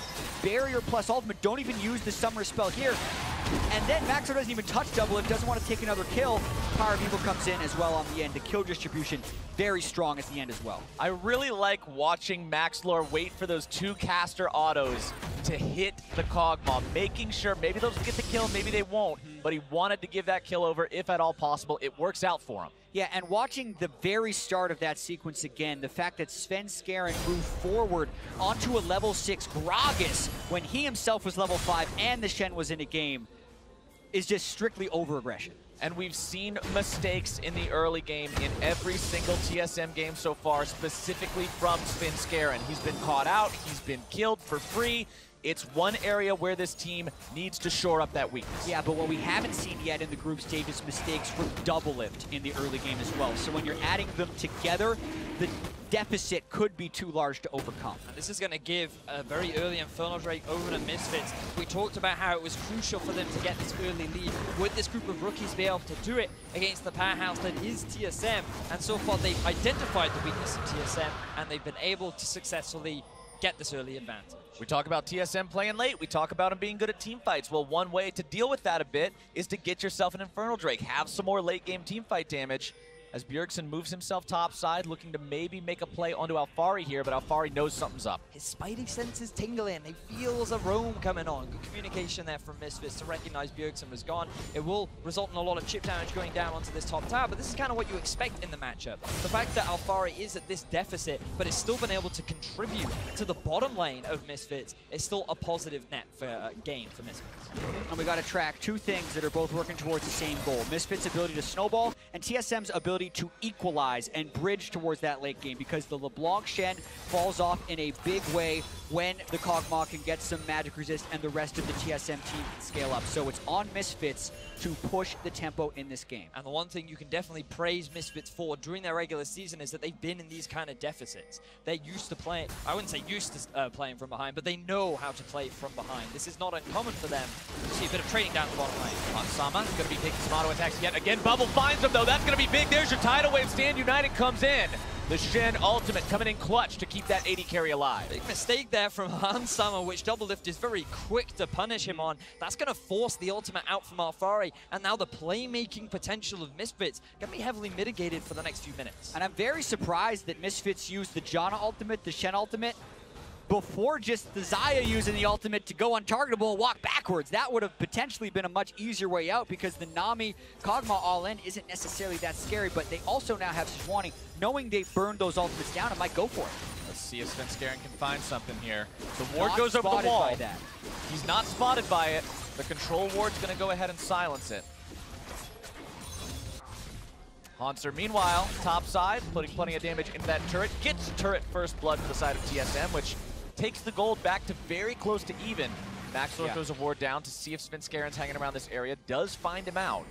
Look at that solo lane CS, 121 to 94, 118 to 89. The roaming is paying a cost, taking a toll for Misfits right now. I think TSM was winning those lanes slightly before the roams, but once you leave a lane that's down a little bit, it costs you huge 2-0 on LeBlanc, but 4,300 gold on both sides. It's dead even. Bjergsen is up 4 gold. Well, he was. Then it changed. But you know what I mean. He was very, very close in the gold. It was almost identical. Now with the game only 400 gold apart, Misfits is looking to return to the scene of the crime for a 3rd time, but TSM is finally wise to it. And this is why we talked about the onus being on Misfits to continue this early game play. They need to keep the pressure on, otherwise eventually Misfits will get to a point where they can challenge Misfits in these fights. They do have the advantage of knowing how to play in these late game. And Misfits, the one thing we have seen from them is that they can get pretty slow in their playstyle once they get into the late game. Their matchup against Flash Wolves, it took them 40+ minutes to be able to finally close that one out. One thing I want to comment on that I find very interesting, Bjergsen going for the Mercury Treads before anything else in this mid lane matchup against Power of Evil. We've kind of criticized the TSM bot lane for not showing enough respect towards what Misfits can do. Bjergsen saying, all right, we can't have 2 lanes doing that. I'm going to be very respectful of this LeBlanc. He still remembers the jungle TF. He's like, I refuse to get CC'd again by those random other players, and I think that he is admirably showing a fair amount of respect to Parabio, but also on that LeBlanc, as you rightly said, and the Ignite in the mid lane as well. So yeah, I think it makes a lot of sense. Got to be concerned about that kill pressure as TSM moves the bottom lane towards the top side, considering the turrets have been traded 1-for-1 so far. You're also now starting to see those first item power spikes come online. You got a Cleaver on your Renekton. Gunblade for LeBlanc is a huge one. Morello Namakan on Syndra, as well as the Rage Blade for Double Lift, despite the first couple of deaths slowing him down. And that is a very big spike for Double Lift as well. Even though he has been put in an early deficit, that Kog'Maw is still going to hurt. One big misplay from Hansama could cost him dearly, as we see both teams making their way towards the TSM bot lane again.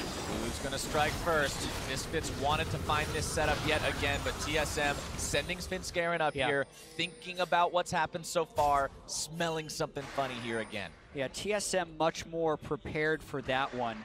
At this point, the gold difference is pretty much just Svenskeren versus Maxlor. And looking at that top side, this is Hanser once again having that huge performance. Look at that CSD at 15. He was a big split push threat, but now Bjergsen getting another Cinder ult out. It's got to get away now. Bjergsen forced to flash over the wall to get away from that when the Shen ultimate comes in again for Misfits. They're making good use out of this.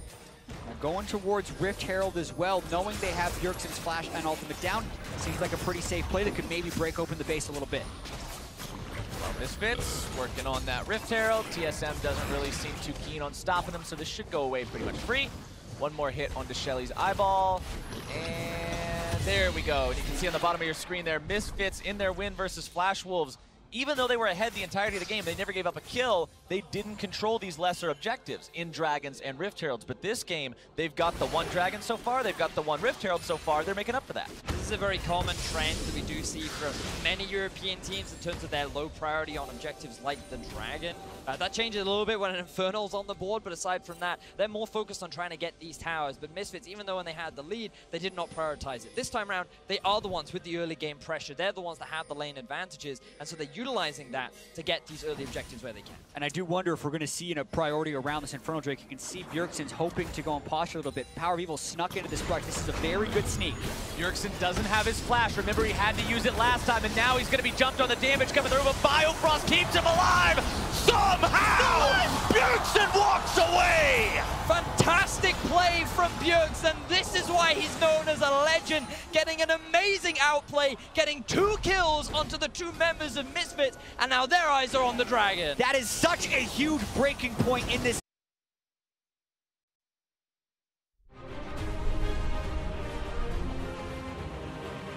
Welcome back to Wuhan, China, host of the 2017 Worlds Group Stage. The next 2 teams loading onto the Rift are Gigabyte Marines and Immortals, who are tied at 1-1 going into this game. With picks and bans just moments away, let's go ahead and take a look at the teams themselves, starting on the blue side with the Gigabyte Marines. It's Archie in the top lane, Levi in the jungle, Optimus mid, No Way on AD carry, Nevin on support, and Coach Tinikun. Their opponents are Immortals on the red side for this game. It will be Flame in the top lane, their jungler Rick Smithy, mid laner Probelta, AD carry Cody Sun, support Ole, and their coach Song. Now, Immortals picked up their first Worlds win against Fnatic after a solid performance, specifically by Pobelter in the mid lane. Yeah, and Pobelter came up huge on the Taliyah in that game because the bottom lane fell very far behind, and he had to kind of bridge them all the way to the late game so the Kog'Maw could actually get to a point where one mistake from Reckless could end up winning the game. So it's going to be a really big performance from Pobelter if he keeps that up. And expectations coming into the tournament were that Pobelter, he's kind of an average mid laner. He wasn't that superstar, he wasn't that standout, but I feel like we're seeing a lot of that at this tournament. Individuals seem to be getting that Worlds buff, and they seem to be performing much higher than expected. It's always a lot of fun to see people step up like that, but if we look at their opponents, it seems like the Gigabyte Marines got figured out in their loss against Longzhu. Yeah, and the question will be, do they just have a bunch of variations of how to lane swap, or do they still have other creative things? And also, how necessary is that? Because no one is beating Longzhu with standard. No one is beating Longzhu with Gigabyte Marine strategies either. No. So, right, I'm throwing that game away right now. And I know that it worked against Fnatic, and I can't wait to see what they have against Immortals. I think that they are a very creative team. They always have new and interesting things to bring out. But I think at this point, the strangest thing they could do is play standard. And Immortals probably not expecting that, right? We never expect the Gigabyte Marines to just go into a standard meta game of League of Legends and try to win it the old-fashioned way. We want to see innovation from these guys. We want to see some sort of new way, some new perspective of looking at everything. And let's see what we get out of this draft as Jace and Jarvan banned away by the Gigabyte Marines. Immortals taking Galio out. And I think Galio should be permanently banned against Gigabyte Marines. It's such an enabler for so much stuff as far as map play and just late game insurance for one super fed guy that they've somehow managed to get a bunch of experience. Smart ban by Immortals. Sejuani going to be the third and final ban by the Gigabyte Marines as Kalista is banned out by Immortals. She's just not allowed to see the light of day these days. I don't think that's going to happen at all. Yeah, Xayah and Rakan, they're both available as well, Gigabyte Marines. You would expect them to put some kind of high value on Rakan specifically, especially if Xayah is available too. It means you compare it with something like the Tristana and you still have an all-in bot lane. The Sion ban. There was a smirk on Pobelter's face there. So I had to look in a different angle because I never see Sion banned, and oftentimes I didn't know what champion that was oftentimes the flash arts are flipped in ban phase, so they're looking away instead of looking forward. So I believe that's what happened with Sion. That's why I didn't recognize it. What? Yeah, that's a ban right there. That's some scouting right there. Maybe some of the Gigabyte Marine scrim partners have been talking, or they saw something in solo queue. That's the only explanation I have. I mean, I watched I'm a Cutie Pie stream the other day. He was playing full AD Sion top. You know what? Maybe that's it. Maybe that's thinking, hey, what's the weirdest thing we've seen in solo queue? Yeah, that's the Gigabyte Marines manual right there. But let's see exactly how they really decide to go through this. They grab Lulu first and foremost, and that's not anything rocking the boat, boys. This is pretty much one of the most standard picks you could go for. More standard coming out from Immortals as they pick up the Gragas and the Xayah. But now you have the Xayah Rakan ball through, trying to get the double Infernal, the Drakes you dream of when you're playing an early game composition. They go for the kill, which is the right play to make. You want to kill Bjergsen to stop that Infernal Drake, but it backfires. Beautiful play from TSM, and I'm just so impressed with how quickly they responded as well. The key thing here to note is the chains from Power of Evil. He uses this double dash, cannot land the chains as of yet. The minions are in the way. Maxwell comes a little too late, and that gives Bjergsen all the time in the world to get the outplay going. The bubble from Biofrost, the TP from Hornsa, the rest of TSM collapse, and they keep their mid laner alive. One chain, the difference in that kill turning around. Misfits had played over an hour's worth of game time without dying until that play turned around. And now, TSM has the lead. TSM getting the gold lead from that one, albeit ever so slightly. That Infernal Drake tie-up is huge. And look at the top left part of your screen, ladies and gentlemen. Infernal number 3 will be the next neutral objective to spawn in that bottom part of the map. Just a few minutes from now, these teams are going to have plenty to fight over. The Misfits, they got to be reeling after that one. Such a heartbreaker to get Bjergsen that close, only to not find the kill. Misfits, they really wanted to try and snowball it. Bjergsen had no flash. As you said, Chad, it was the correct play, but the execution just fell apart for Misfits. And now the pressure's on because they're going to have to try and find more of these picks, but Hornsa is very strong. TSM still have a lot of control over the map. Even though their vision has been pushed back slightly, Misfits doing their best to control this river. Yeah, they still have the Rift Herald on Ignar as well, so they can use that to break a turret. Oftentimes, you see the use of Rift Herald being made because that's such an important lane to crack, but it's very tempting to use that top lane knowing that one charge would kill the turret. Scaring clears out the control ward as Misfits try to stop him, dashes himself away. Cask is not exactly on the mark, but Maxwell wanted to go for the try anyway. Had PoE right next to him in case they did have that Cask angle properly. But now Misfits have got to find some way to take control in this game yet again. We've mentioned the compositional difference. They've also got that stylistic difference where this team doesn't normally succeed in late game situations up against TSM, who does. And I think a lot of it has to be on Hans Sama's shoulders. Gets the turret gold there, got the turret gold bottom lane, has the 1 kill. He's 1,200 gold ahead of Doublelift, and he's got a Janna backing him up. So really big emphasis on him being in the right position, because if he gets caught by a Cinder ultimate, the extended damage in the fights is gone. And I think it all comes down to that, the Syndra ultimate from Bjergsen. I feel like he's already been such a staple part of the team. In game 1, he said himself he felt he didn't have a massive impact in their game versus Flash Wolves, but moving into the rest of the group stages, especially yesterday when they went up against Team WWE, he felt like he had so much more, getting that solo kill down on Shie, and now getting this very significant outplay in them. All right, they unleashed Shelly mid lane onto the TSM tier 1. Bjergsen had to use his ultimate earlier, kind of just as a get-off-me mechanism when they were trying to find yet another kill onto him, so they don't have that damage potential should a fight break out. TSM not wanting to fight without that one. Then Scarin just wants to clear out this blue buff, get it ready for Bjerg. Breaking the mid lane turret is so insanely important for 1-3-1 compositions. It opens up the entire map because it gives you more avenues with which you can invade the jungle to get wards and ultimately find picks. So it is so important that Misfits focusing up on this mid lane to get it. Power of Evil starting up the split push game now. Going to be sitting up there in the top side. Vedius, you mentioned this Ignite at the start of the game, and I want to go back to it because it means when he is split pushing, when he is in that side lane, he won't have the teleport to make it into fights. It means Misfits will have to play the split push game very correctly and very cleanly. But what they have done is, as you rightly identified, Flies, he's already got the push up in the top lane, and now they're trying to get a bit of vision down into TSM's jungle and use the power of LeBlanc to find these picks. Like this ward here from Bjergsen. He does take a fair amount of damage from Power of Evil. Now hitting that level 13 mark. We'll have 2 points in the ultimate. We'll have 2 skills maxed as well. When you combine that with the Gunblade, that's a lot of burst. Flash away from Hansama, recognized he was in some serious trouble there as Hanser and Sven charge after him. You know, Jack, you mentioned that we're going to be looking at Hansama to be one of the big carries, but he's now made 2 big mistakes that he really should be making at this kind of level, because in the bottom lane we saw him go for a very bad trade against Doublelift, forcing ultis out of Alfari and Ignar, and right there, why is he taking that path behind, I mean through the jungle? Like, it's very easy for TSM to very quickly punish. Exactly, and that lowers the amount of pressure they can apply in the mid lane, which is so important for them to open up, so he has to play a cleaner game. He's gotten the advantage with the help of his team and also some great harass on a Doublelift early, but he's got to pay it forward to the rest of the team. You can see Doublelift now, he's got his wits about him, he's building defensive as possible. Ninja Tabi on his way to a wits end. But will we see another Randuin? Will we see another Randuin? Can you imagine a wits end Randuin's Rageblade Cog? I think it would still do a lot of damage. Yep.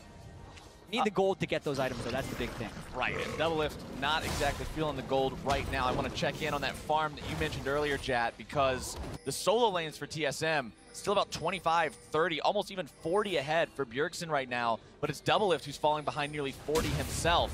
the story kind of being told as the solo lanes have sacrificed themselves for bottom lane control. Haunter now going to be jumped on that 3 versus 1. Not a situation that even a big old Croc can get himself out of. Tries to, but can't quite do it. He will make Shen use the standing 90. Yeah, trades his flash for a Shen ultimate, really trying to pull off those quick Renekton combos that are possible with the Titanic Hydra to threaten that kill.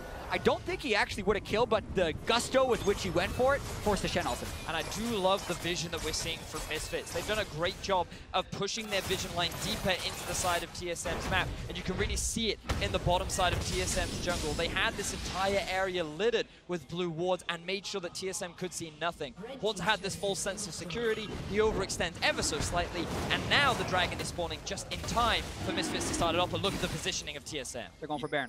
TSM willing to call the bluff on this one, say, all right, you want to get 2 Infernal Drakes?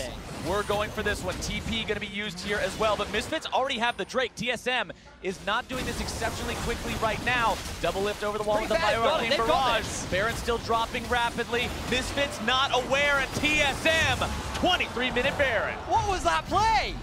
TSM, they just walked straight towards the Baron. We were praising Misfits for their vision, but they had no vision around that Baron area. 23 minutes into the game, TSM make the right call, and they get a huge advantage over their opposition. Absolutely. TSM sees the Infernal Drake, knows that's going to be a juicy pinata to go chase after.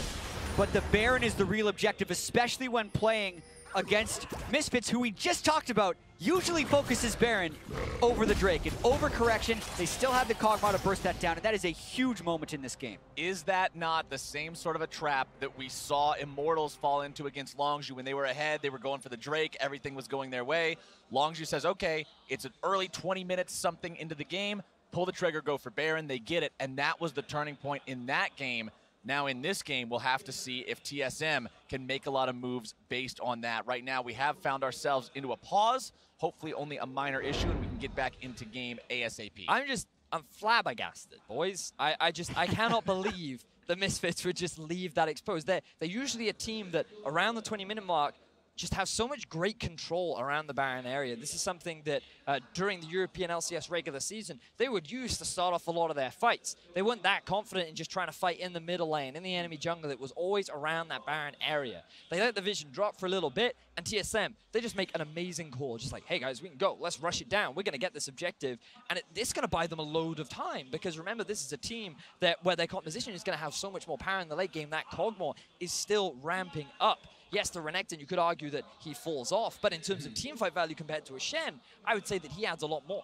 Yeah, and I think, thinking about how the Baron sneak happened, right? Because Baron sneaks this early in the game require 2 parties to actually cooperate. One team has to be willing to make the call that they think they can sneak it, and the other team either has to not have vision or be sleeping a little bit and not check, because that thing does not go down quickly. So I think some of this could be attributed to the team compositions, and some of it can be contributed to World's experience. We mentioned how Misfits is so new on the World stage, and Baron sneaks happen all the time in these high-pressure moments when you're so focused on other things. You're talking about playing against TSM at Worlds. If they beat them, they can go 2-1. They can tie for first in the group. Double Infernal Drake. They can get a second one. All those things compounded together make it more likely for them to make an abnormal play, and TSM call them on it, get the Baron. Just want to update everybody on the state of the pause and exactly what we're investigating here. It appears Power of Evil is calling attention to an issue where his LeBlanc clone killed the blue buff. The buff then did not transfer over to LeBlanc herself. So that's what we're taking a look at to see exactly how that all played out and whether or not there's some issue there. Yeah, that's... And right now, in the meantime, let's go ahead and take another look at exactly what you were talking about, Jat, with how that play happened, how everything worked out with TSM being able to grab the Baron. I believe we have the replay ready that we can take a look at to see the trade. So this is where they're able to get the kill onto Haunter. Bear in mind, there is no vision down towards the bottom side. Haunter doesn't realize this is happening, and Misfits get a good collapse. Haunter, he tries his best to get the kill. He gets a surprising amount of burst the Power of Evil was not expecting, but Alfari is there, ready with the ultimate to keep him alive, which, in all honesty, probably wasn't even necessary. Now, TSM, they're grouping up towards the top side, and just keep your eyes on the mini-map, because I believe Misfits have an inkling that this is actually starting off. There should be a blue ping that comes out. There it is. So they ping it, they realize that this is happening, and they just accept. Say, hey, they might be at Baron. It's like, well, we can't make it in time, and if we face check, we're going to go into a Sejuani ultimate. Exactly, so they just concede the objective. But I think they don't realize how slow this actually goes down. Right. I think they could have tried to make a play towards it, but instead, they just concede it. They realize, oops, we made a mistake. We're just going to play on and hope for the best. Now, I want to ask you guys directly, because this whole time we've been talking about the game plan differences, been talking about the comp differences. If you're Misfits and your early game plan has been going according to plan so far, and now there's just this giant wrench thrown into the gears, how do you deal with this? How do you address this and get back on track? Well, unfortunately for Misfits, they just kind of have to stall out the Baron. It becomes a little bit of an awkward spot, because in a full 5v5, I don't feel confident that they would just straight up win it in the moment. Which means the TSM, the pressure's in their court. They're the ones that are going to start sieging up onto these tier 2s, and they're the ones that are going to force Misfits into this uncomfortable situation. Update on the pause situation. The clone did kill the buff. The buff did not transfer over to the real LeBlanc. This is a known bug that teams were aware of before entering into the game, and teams will play through it. The game will continue as is. There will not be any remakes. There will not be any chrono breaks. We've solved the problem, sort of. Yeah, well, definitely not resolved, and Power of Evil is going to have to play through this right now, but there is a list of known issues, so to speak, or bugs, as you can call them, that teams have seen, and some of them say this is a known issue, will not remake for this, because technically Power of Evil could have outplayed it in a sense of not having his clone hit the bug, but that sucks. I'm just going to say that right now. It's not good. This absolutely really sucks bad for Power of Evil, and it's a really hard thing for him to have to play through now and not get tilted at this moment. All right, let's see how well Misfits can now play on the defensive, wait out that Baron buff like you were talking about, Vedius, or if TSM can gain some momentum from this one. Hanser pushing up in the bottom side with those Baron Enchanted minions makes it very easy to take down the turret itself. TSM slightly up, 500 gold, the tune of their lead now. Not much to speak of, really. They need to utilize this to get as many objectives as possible. Tier 1 still standing in the mid lane for Misfits, as TSM tries to figure out exactly how they want to approach this. Yeah, and they're in a big power position right now. They can split push with the Renekton. If too many resources get sent down towards them, then TSM would be able to make a play on the other side. And when sieging turrets like this, you have to be in such respect of the Syndra stun. If he catches one, it could be the death of one person, and the Baron empowered minions could give TSM a big lead in this game. Trying to push up middle, but Misfits doing a good job preventing that from working right now. TSM now appears to be trying to set a trap or a pick in the enemy jungle. Clearing out some wards as they go. Svenskeren on the front line. Bjergsen looking to find a stun. Not going to be doing it, but now Bjergsen and the rest of TSM have got to be careful. The Sejuani ulti not finding its mark onto anyone. Bjergsen below half spin as well. Doublelift takes out the red buff. Misfits can't quite collapse just yet, but Power of Evil is coming around from the flank. Misfits still may want to take this fight. Remember, the Sejuani has no ultimate. Where's the rest of the engage? It's on his Shen. He's going to come in. They want to deliver. Power of Evil trying to get in there as well. Svenskeren now going to be taken low. He's the target first and foremost, trying to get himself away. Ignar going to follow to Doublelift, and TSM turning this one around as Hanser continues to apply the damage. Grabbing the kill onto Alfari. That was so close to being an initiation, but Power of Evil snapped back on the block as Alfari goes in, and the initiation was botched from there. TSM get the kills, and boy, are they sticking around at low health. Power of Evil has the power to maybe make something happen here. This is what LeBlanc is born to do, but it's just so risky. TSM recognizes that. They back themselves away. Sama. Doublelift, no mana, almost no health. PoE still looking to maybe find that instant pop onto the TSM line. Featherstorm comes out just to find them in the brush. TSM still moving exactly as a unit, getting themselves away. Power of Evil looking for the praise during the regular season as being the big playmaker for the team. This guy that's risen to the top of NA supports. And when you give him a champion like Rakan and you pair it up with a Xayah, that's kind of terrifying if you're going up against this Immortal squad. Gigabyte Marines picking themselves up the Kog'Maw, so going to have that late game hyper carry potential, as well as grabbing the Cho'Gath, another Void monster, but a very different one. Yeah, so far, no surprises. The only surprise would be if the Cho'Gath moves into the jungle, since almost everyone plays in top lane nowadays.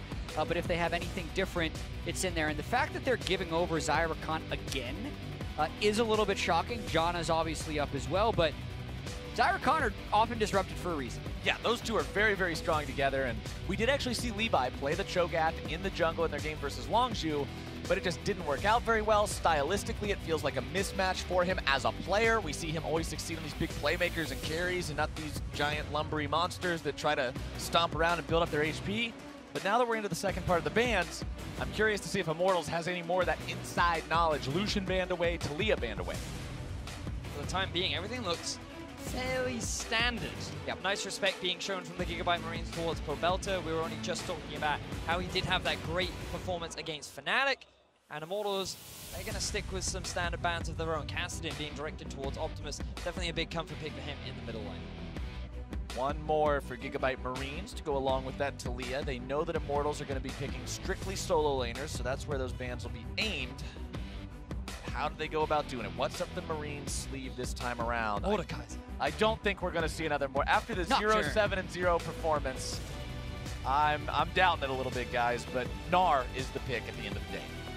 So a bit of focus towards the top lane as well. Flame, he's had a pretty impressive Worlds Group stage himself so far, banning away one of the side lane pressure carries in the form of Gnar, and allowing Immortals to pick themselves up a pretty staple mid lane. We saw it from Bjergsen earlier in the day. Pobelta now going to have his shot at bringing up the chance. I mean, Immortals is picking a composition that is right in their wheelhouse stylistically. I'm going to stop talking about that for a moment, though, because these last two picks is whether or not we see something a little bit different from Marines. Come on, please, Marines, do it, do it, do it. Levi, I remember that game where he got like 350 CS in a single game. Yep, there we go. Kane locked in. Now, will they just do boring old Red Kane, or will they be adventurous and play Blue Kane? No, they should do the Red Kane, okay? I feel like the Red Kane makes the most amount of sense. We can talk a lot more about it once we get into game, but Gigabyte Marines, they're gonna defy expectations. Flowers, they're pick and stand. All right, let's see how it works with Ryze locked in as their final pick. Yeah, and I do feel like people are a little overly grandiose with what they're expecting from the Gigabyte Marines to pull out. It's the first Kane of group stage. That is still something new. That's fun. Right? So, yes, their picks look like things you've seen before. It's because a lot of picks are in pro. There's only so many champions they can pull in that you haven't seen before. So another non-meta jungler is what I'm going to call it for Levi.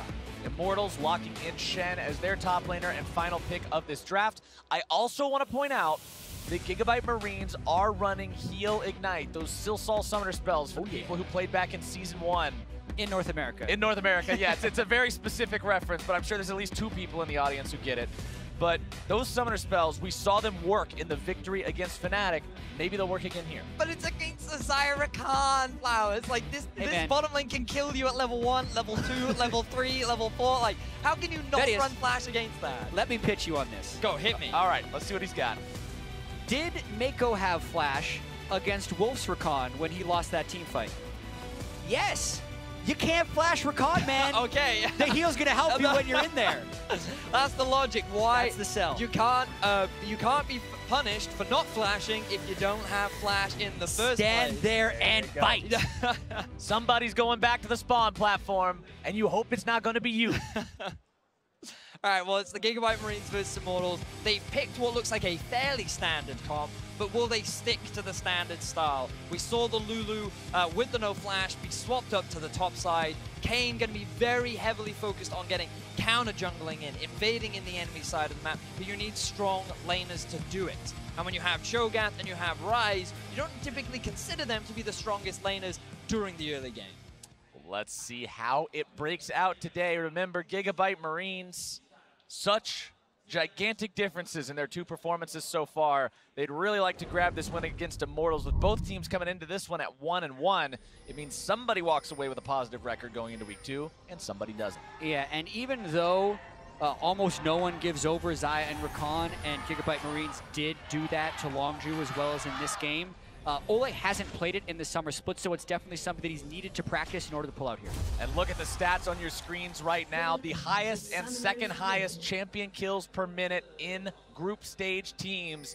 These 2 right now, it's going to be a bloodbath by all measures. Exactly. Teams that are used to playing fast. Are those naturally suited to go up against the Gigabyte Marines? Or if you're not fast enough, does it actually just expose you to more risk? That's one of the things we're going to be able to find out in this game. It's like juggling balls when casting Gigabyte Marines. Sometimes they go perfectly, sometimes they kind of go all over the place. You never really know what you're going to get. As Gigabyte Marines, they're looking to set a bit of an invade up right now. Well, listen, they got scouted out last time they did it, but now they see Ole! Here we go, Ole doesn't find his knockup, instead he's gonna be killed! First blood, Gigabyte Marines! Bowbelter flashes over the wall, Cody flashes over the wall. That went awful for Immortal. Yeah, and I have to wonder what Ole was really thinking. Like, Marines knew he was there. They had wards all throughout their own jungle, and Ole didn't even have a numbers advantage. He just jumped into 4 people. Lulu doesn't have flash, let's go. Listen to the crowd, GAM. They are in support of this team. They made a name for themselves, taking down Fnatic. Yes, they got crushed by Longju, but now they've gotten themselves first blood. They're going for standard lanes, and starting off by taking 4 summoner spells away from Immortals is a fantastic way to kick this off. The ward saw them walking through, but then Ole just way ahead of the team with Shen not even close. An unconscionable invade right there by Ole, but it cost him first blood. Now Ryze has it. Now I want to see Levi make his way down to the bottom lane. No flashes on either champion. You don't have a huge amount of CC, but you got a lot of damage with Kayn. This guy can run through walls, he can take creative paths, and I love seeing that Levi is already invading. I've heard from so many players that jungle Kayn could only be played properly if he's stealing stuff away. Exactly, we have seen this pick in the LCS and in pro play, and it's you need to make it worth early. You have to use your mobility to get the counter jungle again. Getting first blood and getting the early wards helps a ton with this, and Xmithie walks right into it as well. He's going to miss out on probably his whole jungle if he's able to smite this away. Levi has smite, Xmithie does not. Levi doesn't be a smite battle, but Levi is the one to walk away with it. Super successful counter jungling coming out from the Gigabyte Marines jungler. This is the kind of champion we like to see this guy on too. Now healing up off of the Scuttle Crab so he can continue getting in Xmithie's face. And we talked about the different evolutions just as we were getting into game, and you would expect Levi to go towards Rust. He wants to kill him. Or go towards Xmithie, find some damage, but instead, Xmithie just sidesteps out of the way of it. That's one of the troubling parts about Kayn right there. He's so mobile in the jungle. He's got so many ways to get in and out. And all the attention that Levi is drawing here is helping their bottom lane a lot. No way out CS and Cody-san, because they've been dancing between that jungle trying to back up Xmithie, and they've lost on both fronts. I was curious as to why Levi wasn't using his W, and it turns out that he didn't even max it. He just decided to to learn it. Yeah, that's what I mean. Yeah, he didn't even decide to pick that ability up. Decided to just put all his points in Q and E. Additional wave clear on the Kayn. He just wants to steal away those caps. He wants that additional wave clear. And already being level 4, he's just going to make Xmithie's life as difficult as possible in the early game. Yeah, Levi is all about first. First person to play Kayn here in the group stage, fastest first blood of the group stage, fastest to level 6 we've ever seen when he played Nocturne. This guy always is the innovator, trying to get one step ahead of the enemy jungler because he puts them out of their comfort zone, whereas he's been practicing this stuff, he's right in his zone. There comes your initiation from Immortals onto the bottom lane of Gigabyte Marines. That's that lack of flash on Lulu that might end up being problematic later. Nevin taken very low here, gonna eat some of those biscuit, potion, whatever they are, heal himself back up. Is he in nowhere still okay for now? Like the decision making from No Way though, go straight onto the AD carry rather than onto the support. Realize that the damage threat is going to be Cody-san and just prevent him from getting involved. But now we have to talk a little bit about Immortals, because they are the ones in the deficit, they are the ones that have been pushed back. But in terms of the laning phase, things still going reasonably well up in the top side for Flame. He's holding his own well up against Archie. You see Bowbelter not that big of a deficit, and the AD carries, they're still staying relatively even. The only one that's really struggling is Xmithie in the jungle. Yeah, and I think what gets lost a lot of time when everyone is throwing around cheese and what's Gigabyte Marines going to do is, at the end of the day, when they beat Fnatic, it was because they had a fed Trist Lulu. Yep. Right? It was almost a pentakill. They used these creative strategies to get through the mid game, but they still knew how to play. So in this game, they invaded more aggressively than a lot of other teams would. Potentially they put Immortals in a different mindset about what they were going to do, and they gave Levi an early lead in the jungle. And now, if they scale a late game with Ryze, Cog, Lulu, Cho, they'll be just fine. It doesn't feel like cheese. Cheese would be if Levi gets level 2 and then sits in a bush waiting for Xmithie for 2 straight minutes and just tries to bank his entire game on getting a kill. Exactly. Everyone has their own definition of what cheese is, and they often use it as an insult, like, oh, you need to cheese because you can't beat us playing exactly the way we want to play you. Yeah. Like, that's BS right there, because ultimately, you're all playing the same game with the same tools. So if Gigabyte Marines use a different strategy, go for it. Well, now the strategy is gank bot lane, especially onto the guy with no flash. That is the punishment for those unorthodox summoner spells. Well, this is kind of what we were talking about. Unfortunately for the Gigabyte Marines, they didn't move down to the bottom lane. They didn't try and punish the flashless AD carry and support, and that means that it allowed time for Xmithie to make his way down. There was no vision from Gigabyte Marines, and INT, they make their way onto the board. Yeah, that was a good gank, and it's neutralized this early game, especially if they can get ahead of No Way. They're not going to get to that late game Kog'Maw Lulu, and they need to be able to play this lane in a safe way. Doesn't even use heal here, and technically would have had that incredibly small window to flash away had he had it, but that was a pretty good gank by Immortals regardless. Immortals getting themselves on the board, but the gold lead still favors Gigabyte Marines ever so slightly. First Drake is Ocean, so he might not be the most desirable objective to start the game out with. You can see that gold lead is 600. It's the lead. It's also the difference between the junglers. Levi doing a lot of work so far. He has hit level 6 on the Kayn. Kayn's ultimate isn't the greatest in base form, though. It's cool, though. It's cool. It does a lot of damage. You can have a lot of cool-out plays with it. Pretty effective against Syndra, especially, as well. So we'll see how that plays into account later on. But the other big thing to note is Flame has now hit level 6. Remember, no flash in the bottom lane. If you get a good push-off with Cody Sun and Ole, they can look to try and make that dive down bot. Gigabyte Marines have answered with a bit of vision in the river, but Levi, he's just trying to continue with the jungle aggression into Immortals half of the map. Yeah, and this is the point of the game where he really wants to work up towards that transformation. He does have his ultimate, which is nice, but he's not reaching that point of true power until he can get his first transform. And it's one of the reasons why you have to be so active on this champion. So much of your power is gated into the evolution that you need to be getting those orbs. You need to be getting that damage. You will find some against Xmithie here. Now, though, the collapse coming in from Immortals. The stun lands onto Levi, but calling him in any sort of danger there would have been a lie. Gigabyte Marines have to respect the Shen ult at this point. Yes, they're playing with the lead that they have on Levi, but it doesn't mean that this is just a free-for-all. Optimus tries to flash to get the root now. Going into the Realm Warp. That was rooting over the wall, spamming your spells as the Realm Warp's going to take him. Hey, it burned the flash in the Shen ultimate, but it cost his own flash and ultimate, so it's a wash. That was a bit of a messy one. I don't know about that outcome specifically. Levi will find Flame here, walking into the brush, dashing forward, just harassing him a little bit, making his life harder as he walks back to his own lane. Making it even harder now, getting those orbs. Levi's just being a pest. One orb. There's no counts left for him to steal. Xmithie has already made his way back towards the bottom lane, but this time Gigabyte Marines are aware of his ability to set up a gank. Ole level 6 as well. Look at the level difference between the bottom lane. No Shen ulti or TP, but with these 3 members, these should be strong enough to be able to set up a dive. So under-leveled. Nevin is level 4. His health bar just looks so tiny. Only the base health to work with. See, guys, in solo queue, this sometimes is a risky strat. You need to run flash on your support, especially against a champion like Rakan. Levi now being brought up into the mix to clear these waves away, try to save turret first blood. No Way continuing to clear those out, and Levi has done his job. Back to farming. So as much, Vedius, bit of a tangent, as much as I feel like the flash could have helped him escape that one gank, I think it's more on No Way and Nevin just not being as good at laning as Cody Sun or Ole, or the fact that Xayah Rakan bullies every Kog'Maw Lulu lane. So credit to Ole and Cody Sun for bullying them in here, and also being able to land an all-in through a barrier heal lane. So, good on them. And I'm going to hold personally off on the flame of the Healing Knight players. I mean, Cody Sun and Ole, this was a bottom lane that people weren't honestly given a lot of credit or respect with. At the beginning of the season, we're tossing all the way back to Spring Split here, but then throughout summer, Immortals, as they went from a 7th place team to a team that went to the finals of the North American LCS Summer Split, a big reason for that was Cody and Ole's play, a lot of which came out in lane.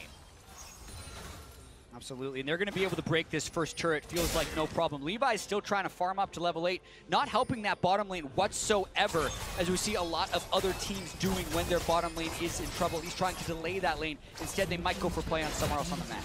And look at the farm lead too. Cody Sun 103, No Way 70 at the moment the turret falls. The gold lead now almost 1,000 in the favor of Immortals. After the level 1 mishap, things have pretty much done nothing but sway their way. Now moving to grab that first trade. It's been harder and harder for Levi to really exert pressure into the enemy half of the jungle. He will now move top to be able to get this turret, which will equalize the turret score, but Immortals, they're still keeping up with the plays themselves. They've been able to take that first tower of the game, transition that very quickly into an Ocean, and an Essence Reaver already completed for Cody Sun. Yeah, and I think Immortals has done a good job stabilizing this game after the failed invade level 1. The fact that they won that lane so hard after losing Ole's Ignite, Flash, all that stuff, and then also after Xmithy did the invade that gave No Way the 10 CS lead early, like that lane completely flipped thanks to the strength of their mid-game laning. Gigabyte Marines have to find some way to make this early game go well for them. That's the way that we've seen so many of their wins come out. They innovate, they theorize, they find all these new ways to play, but now those ways to play are getting punished pretty hard. Wild growth from Nevin onto himself, but Stand United brings another Immortals player into the mix and more money into the pocket of Cody Sun. I'll give you this one. Flash would have been pretty nice there. But also just good utilization of the Shen ult from Immortals. This is something that we were talking about earlier on, where it's very easy to just make plays happen in the bottom lane because you have the Rakan who's great at engaging, and you just have the immediate Shen follow-up. So even if Levi's there to help him out, it's just going to still be a 3 versus 2 in their favor, and they're going to be able to get the successful team fight. Levi farming up his Krugs, but now being pressured by Ole and Cody, has to walk back, using Kane's ever so handy ability to do that. But Xmithy, even though he's 2 levels down on Levi, walking through the jungle, recognizing the power of his own laners to help him if he gets into that 1 versus 1, and now that's exactly what they're doing. Levi they're trying to force this fight. Get himself out of this one. Realm Warp coming in, but nobody even steps into it. Cody Sun popping the ulti, Archie coming in from the flank, trying to grab somebody, but Immortals reinforcements have arrived. Xmithy goes over the wall, Archie goes after him, flash for flash, Rupture not quite gonna slow him down enough just yet. Has to knock him away. Yeah, lots of disengage there for Immortals as Gigabyte Marines can't quite force hard enough. Archie really tried there, but ultimately just able to trade flash for himself and the jungler, so you got to question whose flash was more valuable there. Will diminish the initiation for... Or Bjergsen splits his fire a little bit. Haunts are nearly taking out the heal to keep them alive to the Ignite, but it is not enough. Wow, such teamwork attempt there by TSM to all kind of save each other as Misfits go in there, but there were so many missed opportunities for Misfits during that fight as TSM did everything in their power to navigate out of that flank that Misfits managed to find. Such a close fight between the two teams, but it was Misfits that come out on top, unfortunately for the next few minutes. You can also see that Immortals were able to successfully get a lot of deep vision down into the Gigabyte Marines bottom half jungle. What they'll utilize that for is up to them, but it could be a potential roam or flank. As you can see, No Way and Never with no turret to play around becomes very easy to collapse upon down the 2v2. All right, boys, take a look at this, though. The Gigabyte Marine gold differences during the group stage. It stays consistent there for a while, but then as it approaches 10 minutes, you can start to see the divergence. 20 minutes, it's very far apart, and those are the 2 games that they've had so far. Once it starts going one way, it doesn't stop. That's the lesson. Yeah, what's interesting in this game is it is different, right? The gold is even. We haven't had that insanely volatile lane swap dive forced by the Marines by lane swapping. I wonder actually if they planned on lane swapping but then pivoted to playing standard once they got the first blood. There's always a possibility of that, but in this game, it doesn't necessarily seem like they have the same type of combination for the Power Farm 6. You never know, though. And I feel like Levi, the impact that he's been able to have on this Kane has just been dwindling as the game progressed. Initially, we saw him setting up a lot of great invades. We saw him putting a lot of pressure down onto Xmithy, but now Xmithy's reaching this point where he has more teamfight value. He has more utility on the Grags. He's going to be tankier later on into the game. It's going to be easier for Immortals to both start these fights and teamfight in general. So Gigabyte Marines, you kind of need to see where they're going to go with this composition they've drafted, because it's kind of a little bit all over the shop with a bit of early game, a bit of mid game, and a bit of late game everywhere from their comp. Immortals now rotating that bottom lane mid. They've taken the bottom lane tier 1. Tier 2 is a bit difficult to push onto 15 minutes into the game, so instead they'll start putting the damage into the tier 1 mid lane. Cody Sun, very strong right now. You mentioned the Essence Reaver before. Compare that to the Kog'Maw that's still juggling around pieces of Ginsu's Rageblade, which feel really bad to just buy on their own, by the way. Having a Blasting Wand sitting in your 80 carries inventory just doesn't do a lot for you. At an incredibly weak point in the game right now. That is okay, though, sometimes when you're camping mid lane. One of the harder turrets to dive as long as they can continue to clear that wave. Rise also transitions into side lane fairly well, especially with Abyssal Mask. That's what Gigabyte Marines is trying to do. Surprisingly, all very standard stuff. The Ruby Crystal completed for Levi in his inventory now almost guarantees to me that he's going to be going Red Cane instead of Blue Cane, just because of the fact that I'm sorry to break your heart, Cloud. Blue Cane builds nothing but long swords and items that come from long swords, so probably not the health crystal today. Levi showing right there why you probably want to have a little bit of tankiness in this game. The damage from Pobelter's Syndra will be very threatening as we go on. He's got the Morellonomicon done now as well, so healing's going to be that much more difficult to get it to stick onto him as the Immortals push continues. It looks like Gigabyte Marines not in a spot to stop it. Impressed with how Immortals are just keeping this bot lane push as they move between bot and mids. They make sure that someone from Gigabyte Marines is always there to answer the wave. That means Immortals have the numbers advantage, and it makes taking that mid tower down that much easier. They've now finally gotten themselves the gold lead, and the game is now much more in an easier state for a team like Immortals to be able to read and plan their next move. Yeah, exactly. So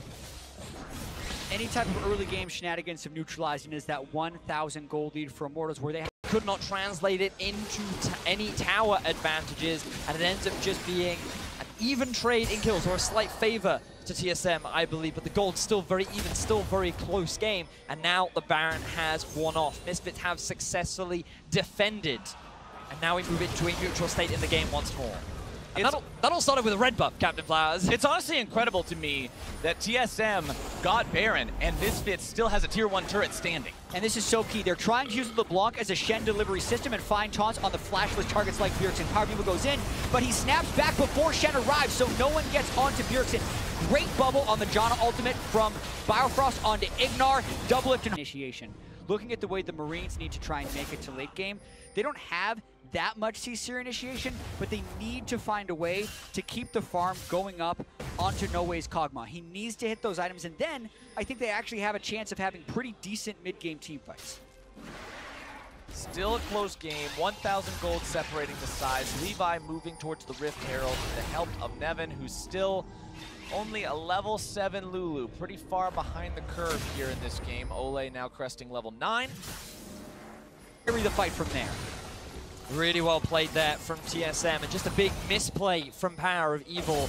If he had stuck into the middle of the fight for just a little bit longer, taken advantage of the Shen ultimate, that taunt could have swung the fight so heavily in their favor, but he pulls out. He doesn't want to commit. He doesn't want to take that risk, and it ends up backfiring. He's not able to grab that one just yet. And Levi really needs to transform before he can force right now. The level 10 at the moment is really difficult for him to get by. Picked up again now by Immortals. Shouldn't be any sort of contest between themselves and Gigabyte Marines as they grab that one for free. That's 2 oceans in their pocket. As this game goes on, that extra regeneration may prove very helpful if they like to skirmish with Gigabyte Marines back out immediately. Firing for them. Yeah, but the risk of staying in is winning the fight. If you go out, you lose the fight because the Shen can never access it. So, tragic mistake right there. League of Legends is a game of seconds and oftentimes just microseconds, and that was the difference between that LeBlanc snap being right where it needed to be and being slightly early like we saw. Power of Evil now walking over a ward. TSM knows that Misfits players are waiting in their side of the jungle. They aren't going to face check that right now as Bjergsen moves up to clear away some of the minions. Afterwards, they'll be topped off again. They can go right back in there. And it just feels like that Immortals are the ones now dictating the pace of the game. Thanks to Cody Sun and Ole, the advantages they built themselves up in the bottom lane, they're the main carries that are being moved around the map and trying to pressure Gigabyte Marines into making a bad decision that they can then look to capitalize. Honestly, I feel a little bit... What's the word I'm looking for? A little bit lied to by the step in. Every single time Bjergsen uses that Scatter of the Weak to keep him away, he immediately retreats to his previous distortion. Bjergsen doing what he can to just zone Power of Evil off that all-in combo. You can even see Azonia's now being worked towards by Power of Evil, so maybe next time he'll have that extra defensive utility to be able to stay in the fight a little bit longer. But note how Misfits still have pressure on 2 lanes, in mid and in bot. They don't care that much about top because the Mountain Drake is spawning soon, and that's going to be their next main. Best amount of champion kills per minute so far. This should be a bloodbath, but now maybe they're looking to rectify that lie. Archie getting himself caught out, beat down, giving another kill over to Cody's son. At least he's super dead. I mean, Flowers, there was 1 combined kill per minute for the Marines, about 0.8 for Immortals, I believe, average of 0.9. Currently, we have 4 in 20, so... But he's decided not to go for, like, the Hydra to have that extra bit of wave clear and trading power. And as the Baron buff has faded away and things have gone back to normal, it's Misfits that seem to be back in control of the tempo of the game. The gold still slightly favoring TSM, as we mentioned earlier, but it's so close that Misfits still feel in control of the game. Yeah, and we've learned a few things. So I think you're fine to think that it lasts to a bit, but games do accelerate in kills as they extend forward, so there's still a chance. All right, especially with the Mortals having all these Ocean Drakes, they're going to keep staying healthy. Let's see how the chance looks here for Gigabyte. Never mind, doesn't look good. Flame gets himself away, Spirit's Refuge keeps him safe. Quick Not assessment too there, worried Flowers. about that one. Yep, we're able to do that quick math and see they don't have enough damage to do 2,000 to his health instantly. Well, Gigabyte Marines will be able to get their second turret of the game, but about gold leads so far at the World Championship right now. It matters who kills the Nexus. The gold leads haven't had that much of an impact depending on who can find the fights at the end of it. So it feels like TSM still very much playing the late game there, and getting the Baron has definitely extended how long it's been until they would fall into a deficit, but they might not even go for this Drake. Drake live again, this time Baron not alive in time to be taken as a response. Track to get themselves their third. Immortals just seem to be faster on the play. They were able to find that successful pick onto Archie, and it's just starting to feel harder and harder for Gigabyte Marines to find some kind of answer to this constant bot lane pressure from Immortals. And talking about being faster on the play, you're the one who said it at the beginning, I believe, Jat, where you were talking about if you're fast and you play against fast, them moving in, looking to stop Misfits from taking this away. Dragon is very, very low. Who's going to grab the smite? The answer's Max Lore. Spin Scarron having to retreat. Biofrost eating a lot of damage from Power of Evil. TSM moving themselves out again as one 5-man unit. Waiting for the Shen ultimate in base so we could ult in with home guards, but they call it off. Fast in that respect. Right now, Gigabyte Marines is the one who's saying, oh, well, I guess maybe we're not fast enough. Yeah, or do both teams just sit back and think, this team is going to try something funny, let me watch them. And then they just stare at each other for 19.5 minutes. But then you kill the enemy. Yeah. Right here, just like this. This is where they found the kill. Archie stuck around too long trying to clear the ward out. Used priority over the mid lane. They have the inside track. Still quite a lot of damage that needs to be put onto this tier 1 to take it out, and they can't find it. So Misfits, they walk away with the Drake. They don't lose anything in return. Power of Evil doing a great job of just applying pressure off on the side. And now Ofori has left the base. He's making his way up through the middle lane. He gets the Shen ulti out. But he does end up losing the Rift Herald and a top lane tower, which results in a very swift advantage going in favor of Immortals. Now the Baron has spawn. Now, it's only 20 minutes in, right? So I don't think they're going to rush it down. We saw it last game at 22. We did, but that was because the entire team went down to the Infernal Drake. So there was a big window for that to happen. Whereas Immortals, they're just setting up vision and making it a pressure point. They want Misfits to group up. They have control of Baron. Look at the vision from Misfits. It's not very much. Also, their far side totem is on cooldown already, so they don't have a safe way of getting that vision back. TSM continuing to defend this brush. We have seen so many fights at Worlds 2017 so far around this spot, and it looks like we're going to get another one. Initiation from Max Lore. TSM having to stay alive. Haunts are trying to zone Power of Evil away, but TSM health bars are being destroyed. They have to back away from this one. The Featherstorm flies, and Biofrost going to be jumped on next. Power of Evil barely walking away. Flash into the taunt. They've got the lockdown. They're forcing Gigabyte Marines into this situation where they go, oh, are they doing it? Are they not? Maybe we have to check. And that's where someone like Olay will find his pick, find the kill, and then maybe they can translate that into a barrier. Yeah, but the game is still at a point, even with the 2 Ocean Drakes, that one fight could end up swinging it in a very big way. One thing that Gigabyte Marines talked about when comparing their roster from MSI to now is the bottom lane being switched out. I mean, No Way is the new addition to this team. Ericsson's out of there, and Hansama writes his death note as the rest of TSM have to escape. Oh, they want so much more. They are not stopping this chase. Monster trying to return some damage, wants to punish this chase from Misfits, but they're so far ahead in terms of health. TSM has nothing they can do. Building hyper-carry compositions around him and him being a true carry for the team, so it's still on him to perform in a big way as this game approaches late. As this game goes further and further, we're now 21 minutes in. Immortals taking the tier 2 turret away from the Gigabyte Marines. Look at the man on the flank, Levi. In case you haven't noticed, he's still base Kane.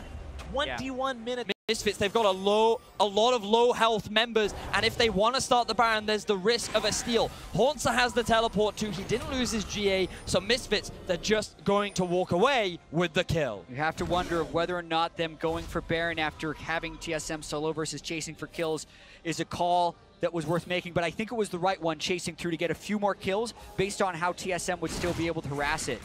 I gotta say, on a champion that normally wants to evolve around 15 or before, he's not in a spot where he can take those early advantages and do anything with them. Hasn't been enough action for him to be able to get involved and get that transformation. Goes back to base once again. Still not even having his Black Cleaver, and there we go. 21 minutes and 36 seconds. Scythe through the heart, gets impaled. Now he's got some power. This is why you want to be playing the Kayn as an invade style jungler, but to do that you need Maxlor is having an incredible game, initiation after initiation to set these things up, but it hasn't been quite enough to actually get them a big lead. But think about all the summoner spells that have now been used from both sides. If Maxwell can get that same kind of initiation, or Sven can do the same for TSM. They can still go for Baron now. Misfits going Bjergsen for just it. go top lane. Trying to force this one down. Bjergsen top side means that he's got pressure in lanes. After Archie got a few levels, yes, he had the push, and Optimus went pretty even against Pobelter, but the bottom lane was struggling so much that Levi didn't really have that freedom to just sit in Xmithy's jungle, keep harassing Xmithy out of the jungle, and he just wasn't finding those opportunities to get those stats. Well, now that they've got the Kayn evolved, at least they've got him to a point where he can be useful in these fights. The knock-up on his W, one of the most reliably get down here quickly. TP going to be used. And they scare Misfits away for now. Baron resetting. Might see yet another fight here in this topside river. And this is the Misfits we were talking about. The way in which they play around Baron. They use it as a means to force their opponents to make a move, and then they just disengage. They get the teleport. Now they're taking another tier 2 turret 22 minutes in. Just tower after tower after tower for Immortals. They have great vision set up. They realize that Gigabyte Marines are constantly answering the minion waves. They get pushed underneath their tower. They're in a bad position, so they can't answer, and that gives IMT a very swift objective. Yeah, and I think Immortals is playing this one really smart. Him to move off onto a side lane, whereas Alfari, his ultimate is down. Hesitant to move off to the bottom lane, but once it's up, Misfits are the ones that will have that side lane pressure, and it makes things harder for TSM to control the map the way they want to. TSM quickly learning just how effective Misfits can be in team fights like this. Yeah, and right here, Maxlor sees an opportunity to get the carries. He gets both carries with his E, but doesn't actually get the ultimate to chain into it, which is critical to knock no one back. It means TSM can keep spacing. We got some tense moments in the mid lane, however. You got to praise Bjergsen once again for a fantastic knockback stun onto Maxwell to prevent him from getting that ultimate, which could have ended in disaster for TS. I've actually seen Ole go for many plays. If anything, he's followed up Xmithy when he does go for a body slam flash, but they haven't needed to, because as long as this goal lead continues to extend, and as long as Cody's Sun stays so far ahead of the curve of Noe's items, they're going to be absolutely fine. 40 seconds till that next Drake spawns. That'll likely go over to Immortals if they continue to control the game at the pace they're doing right now. Gigabyte Marines, this team feels totally different this game.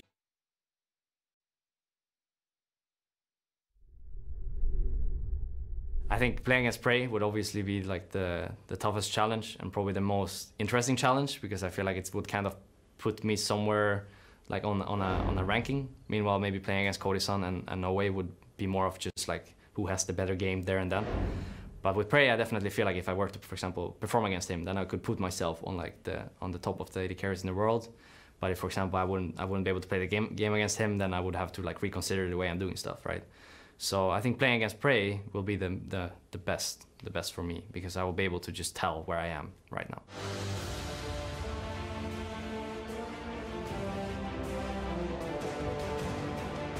Welcome back to day 4 of the World's 2017 group stage, where it's time for a clash between Europe's Fnatic. We're going to just end this game faster. We're going to die trying. They're always trying to make a move, but today it's just the opposite. On the bright side, it's better than their long queue game. They don't have a 0-7 Mordekaiser. So you got to look at the bright sides. They still have the potential for a Cogmore. You know, as Cass has always talked about, the late game. You know, so far Immortals are doing a great job of slowly pressing their advantage further and further into the base of Gigabyte Marines. But if they slow down at any point and Noe is able to get that 2 or 3 item Cogmore state, then maybe we can see this shining, this rising 8 carry for the Gigabyte Marines have more of an impact. But it's hard to believe when Cody Sun has like a 2.2k gold advantage over his AD carry counterpart. Yeah, Cody Sun working on big item number 3 now, and then at the edge, feathers fly, and he immediately cut. Papa Smithy Smith and Martin DeFicio Longo. Welcome, gentlemen. It's a pleasure to cast alongside you. It's fun to be here. Another day of League of Legends. The Korean teams get going now, and it's going to be a really interesting couple of games. But you're right now on a 3-game winning streak. It's true. It's true. Trying to bring it back, but of course, let's check in with our players on the side of Fnatic. It's going to be Soaz in the top lane, Broxa in the jungle, Caps in the mid lane, Reckless on bot, and Jesus on support alongside their coach, Dylan Falco. Today on the red side, we have the LCK champions from Longshu with Khan up in the top lane, Cuz in the jungle, BDD in the mid lane, and of course, Prey and Gorilla down in the bottom lane. Now as well, Levi and Optimus having to flash themselves out to stay alive. I don't know if you can say the same thing for Archie here. Does flash away, does stay ticking for now as they continue the chase. Immortals want more blood. Flame looking to solo down Archie as the rest of the team works together. In that little intro clip saying, you know what, if I can play against Prey, if I can beat Prey, I can actually prove I am one of the best AD carries. And it's quite a challenge for him, and obviously you have to remember there are 2 members in that lane. You also got to take down Gorilla at the same time. And it's fun because it's called back to what? Worlds 2 years ago, 2015, of course. We saw Reckless face Prey and Gorilla. Different org then, it was the Rocks Tigers. Could not win a game on the day. Getting rid of Optimus, 2 left alive on the side of the Gigabyte Marines, and now Archie, he's number 4, he's out of there, and Immortals go 1 for 4. They clean house in that fight the Gigabyte Marines tried to start. And for Lulu, if you're gonna bring Heal Ignite, at least use the heal when you're getting bursted down. He dies before using anything in that fight. Cody Sun as well able to avoid that engage. We'll see how we have to check in with him because, of course, he played so well up until that final decision last time out. So fun to check in. But of course, it's not just about Reckless today. It's about all of Fnatic. We have to consider how much this win can mean for the team because right now they are down and out, already lost their first 2 games. And then, of course, when you highlight the most recent one, Reckless being a large factor and why that game against Immortals ultimately turned against them. Right, that was kind of the tough thing here for Fnatic because Reckless was doing so well for the entire game. And then he makes the one play that ends up losing everything for the team. And the fact they're down 0-2, well, it is obviously a very tough situation, especially because they were so close to actually picking up that win against Immortals. Longshu, on the other hand, I feel like they're just playing super, super well. And of course, they had that very interesting game last time out against the Gigabyte Marines that degenerated very fast. So if you remember, the first game way back on the first day was a bit shorter. And it was also Immortals doing well in the early game. So fun to check in on them again. And of course, Fnatic learning a little bit from the last couple games. Longshu has been playing BDD, not going to get a chance to play the Talia, Jarvan, and Kalista, much more standard bans. Yeah, Khan been playing the Jarvan as well up in the top lane, getting removed. So Fnatic are targeting some of the champions we've seen from Longshu already here at Worlds. First time we're seeing Longshu on the red side, we should note. They were able to first pick Jarvan both games so far at Worlds. Speaking of both games, Fnatic have had that really high priority on Ryze. I wonder if they would even first pick it, given that it really allows Caps to roam and side lane as the game goes on. Yeah, exactly. That's a big one. But also Galio is open in this draft here. We know Longshu wants to play that champion as well. And so I've been reading Reddit lately. They're highlighted one of the dog champions he could actually beat Longshu with. The literal dog champion. The actual dog champion. Instead, though, it's going to be Reckless getting his hands on the Tristana, one of the premier hyper carries, one of the only ones left with Kog'Maw and Xayah taken off the board. Yeah, a lot of AD carries removed. Now, Varus is a fine matchup against this Tristana, or you can also run the Twitch, which we have seen quite a few times. And Prey's not exactly new to this champion, in case he locks it in. You're not new to the Janna, not a common pick these days for him, but in meta's gone past on Najin Shield at Worlds in 2014. He was one of those big Janna players next to someone like Zero. Was on Royal Club at the time, so they will lock it in. I'm intrigued to see what the AD carry choice is. If it's just the normal Varus, this is definitely a cornerstone of the champion pool. In spring season, you either saw Prey on Ashe or Varus. It gives them initiation from bot lane, and Prey is famous for his arrows. Chain of Corruption, it's right up there as an initiator. And of course, this is the new standard when a lot of those power picks are taken away. Varus seems to be the go-to carry, but it does give Fnatic the opportunity to pick up a jungler, round out the rest of their first pick. And also note that they didn't look to Twitch. They did not want to draft the Twitch Janna on red side and have a losing bot lane. So they went for Varus for power. A lot of power on blue side as well. Look what Fnatic are doing here with the Rakan. They're not taking Lulu and just matching the shield with the Janna. They want engage. When Fnatic are doing really well, Justice is on an engaged champion. And now they can actually also start targeting the bottom lane if they want to start ganking it in the game. Both teams matching each other as we complete the first rotation. Junglers and bot lanes have to find out what the solo lane picks are going to be and what's going to be taken away, more importantly, as Gnar is the first ban. And again, we have 4 members of Longzhu we focus on, and one that we pass over usually. That's the rookie Cuz, who's looking in his first season to become a world champion. The one initiation champion he's actually shown really good performance on has been the Gragas. His casks have been on point. You haven't had to really question his engage on this particular jungler. So it may not be the Kha'Zix, it may not be aggressive, but it's a good pick for Cuz. I want to highlight that Galio is still available. Fnatic plays it in the top lane. Obviously, Longzhu plays it in the mid lane. Fnatic can still ban it away here if they want to, or if they leave it open. We have to see if PDD wants to play it. Because normally when he gets a champion like Galio, you can go to top lane and you can even assist bottom lane if needed. Galio, Cho'Gath, they're big picks that certainly could be considered first pick on the red side for a blind pick. BDD 10 games played, only 5 deaths on frontline Galio. 88 players being reinvigorated with him, and you see a Trundle ban, so it seems like Soaz happy to play a tank. Yeah, exactly. That could signal a Cho'Gath for Soaz in the top lane. Maokai, I guess, as well. Maokai is another one, just in case it is not locked in here by Khan up in the top lane. Remember that Jace is banned, so Jace, Trundle, like you say, together, says tanks on the top Galio. side. Is going to make it through. Could be a point of concern for Fnatic. Fnatic may have loved to get their hands on that one. We've seen Jesus alongside a Galio, especially with Rakan, be such a threat. And if this is another team, you look on the red side and you say, well, surely it's Galio top because they're low damage. You don't really see a secondary damage dealer if it ends up being a tank top lane. But Longzhu have tried alongside KT Rolster to play these very early to mid-game comps. Do they work in the Ardent meta? That's a different question, because if the game goes long, low damage is always a concern. Yeah, and if they want more magic damage, which I don't necessarily think they have to go for because they got Gragas Galio, then Rumble is available in this draft. Otherwise, I still think you can go for a physical damage dealer in the top lane. We could see this actually locked in here. It's a dog champ for sure, but there was an escape. It's locked in. Okay, we see this played once in the LCK promotion tournament by Ever 8 winners. They ran Nasus into Maokai. You can free farm in the lane. There's the potential for turret dives, and it was this exact setup. Galio mid lane and Nasus top lane. Soaz felt so safe in blind picking a tank because they banned the Jace, they banned the Trundle, even removed the Jarvan. And then a Nasus shows up, that's his champion. Oh, God, the literal dog champ against Soaz. He's fighting his own demons right in front of us. You could argue he brought this on himself. He talked about it, he called it out, and Khan has obliged. Seeing this pick at Worlds is so exciting. Another unique pick, another unique champion for Worlds 2017. And I feel like Longzhu obliging us. After the Gigabyte Marines wanted to play a standard game, they're saying, hey, we'll be the ones that are going to mix it up a little bit. But now we have such a unique composition assembled on the side of Longzhu. What is this Nasus doing? Is this just the standard farm it up solo queue Nasus? What does this guy bring to the table? I mean, it will in the early game be a lot about just farming, but in the late game, he's such an absolute monster. Also now, with that reduced cooldown on his Q during his ulti, it is so hard to deal with him if you get that far into the game. So the fact that Fnatic are running a lot of engage simply means that if they can't force enough fights before we go to late game, they can use that effectively.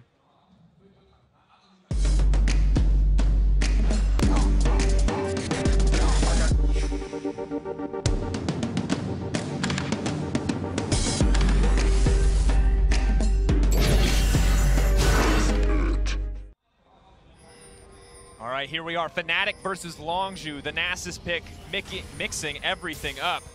An exciting moment here for the team. Of course, if you haven't already, folks, there is now a chance you can head over to the store. If you want to participate in Worlds 2017, check out the Championship Ash skin. 25% of the proceeds from Championship Ash and Ward skins are being added to the prize pool, with another 25% being donated to charity. And of course, there's the Chroma as well. We've only seen it once. I thought maybe Prey would play the Ash this game, but instead he's on the Varus, and we're seeing already some attention on the top side. Talked a lot about Khan, who is caught up here, but probably not going to be enough damage to take him down. A lot of early poke. Clearly, Fnatic are aware that this Nasus could be a problem if they let it go unscathed through the early game. They know he's going to be recalling, so they could get deep vision if they want, and certainly the Saplings will do that. Longzhu backing away from their top side, but I wanted to mention Khan because I think last year we came in, high expectations on Smeb. People were waiting, when are we going to see the carries? When are we going to see something different? Smeb played Trundle, Smeb played Standard. We see 2 games of Jarvan on the side of Longzhu. This time the Nast's available, but I have to hold the point. Number 1.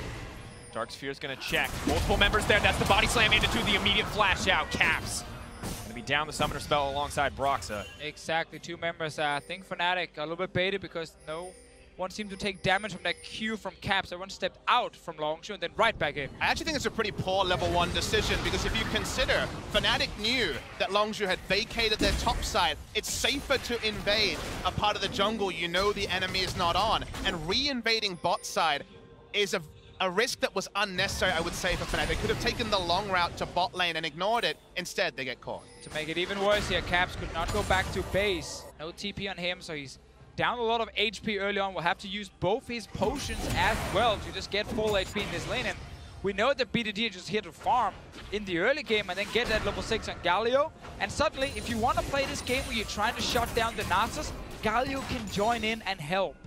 Difficult place as well with both flashes burned. It's going to be so much more difficult. Caps and Broxa, so frequently the members we talk about on the side of Fnatic, now both flashless, both significantly less able to be proactive here in the early game.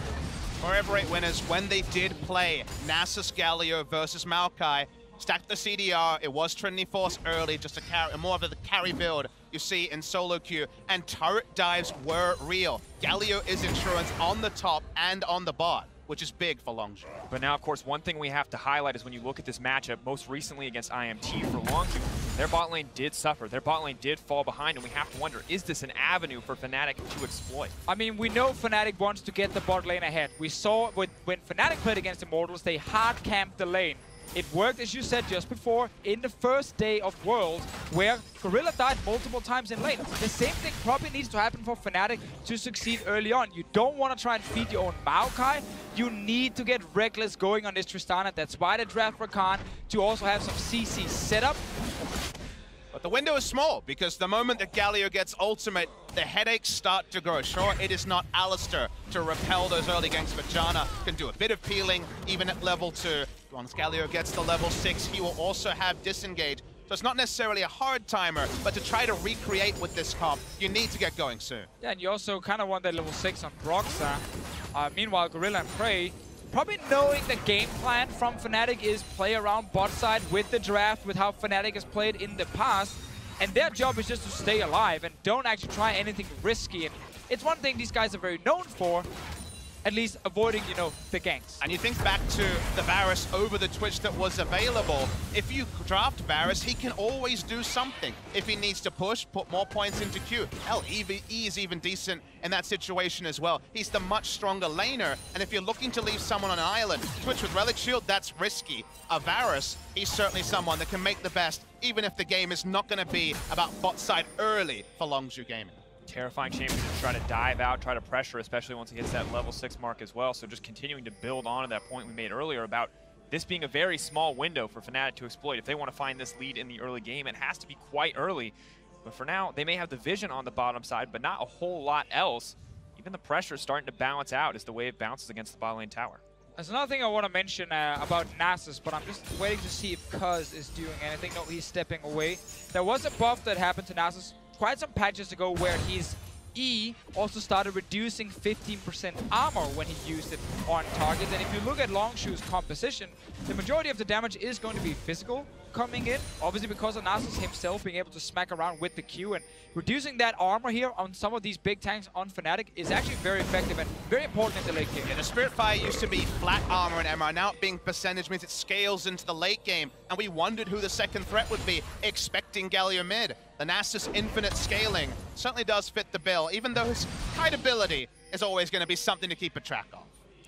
It's just a little nerve-wracking. So often we see teams put themselves in a position where they're playing against a clock. We might get the first gank in that bot lane here. Prey and Gorilla are pushed pretty far up, but playing it safe right there, reading the situation correctly. Yeah, 2 question mark pings around the bot side was enough early information, I assume, from BDD after seeing him pass through mid lane to stave off that particular start. Brox is spotted. BDD knows what's up. Just going to back right out. Taking it forward here. Moving on as Broxa goes back to the top side of the map. He is going to walk face first into Cuz, but Cuz already getting what he wants out of the exchange. Watching Soaz come down. Nasus so far just free farm. First item purchase already. 10% CDR on the Sheen, so he's happy there. Oh, Soaz caught. Level 4.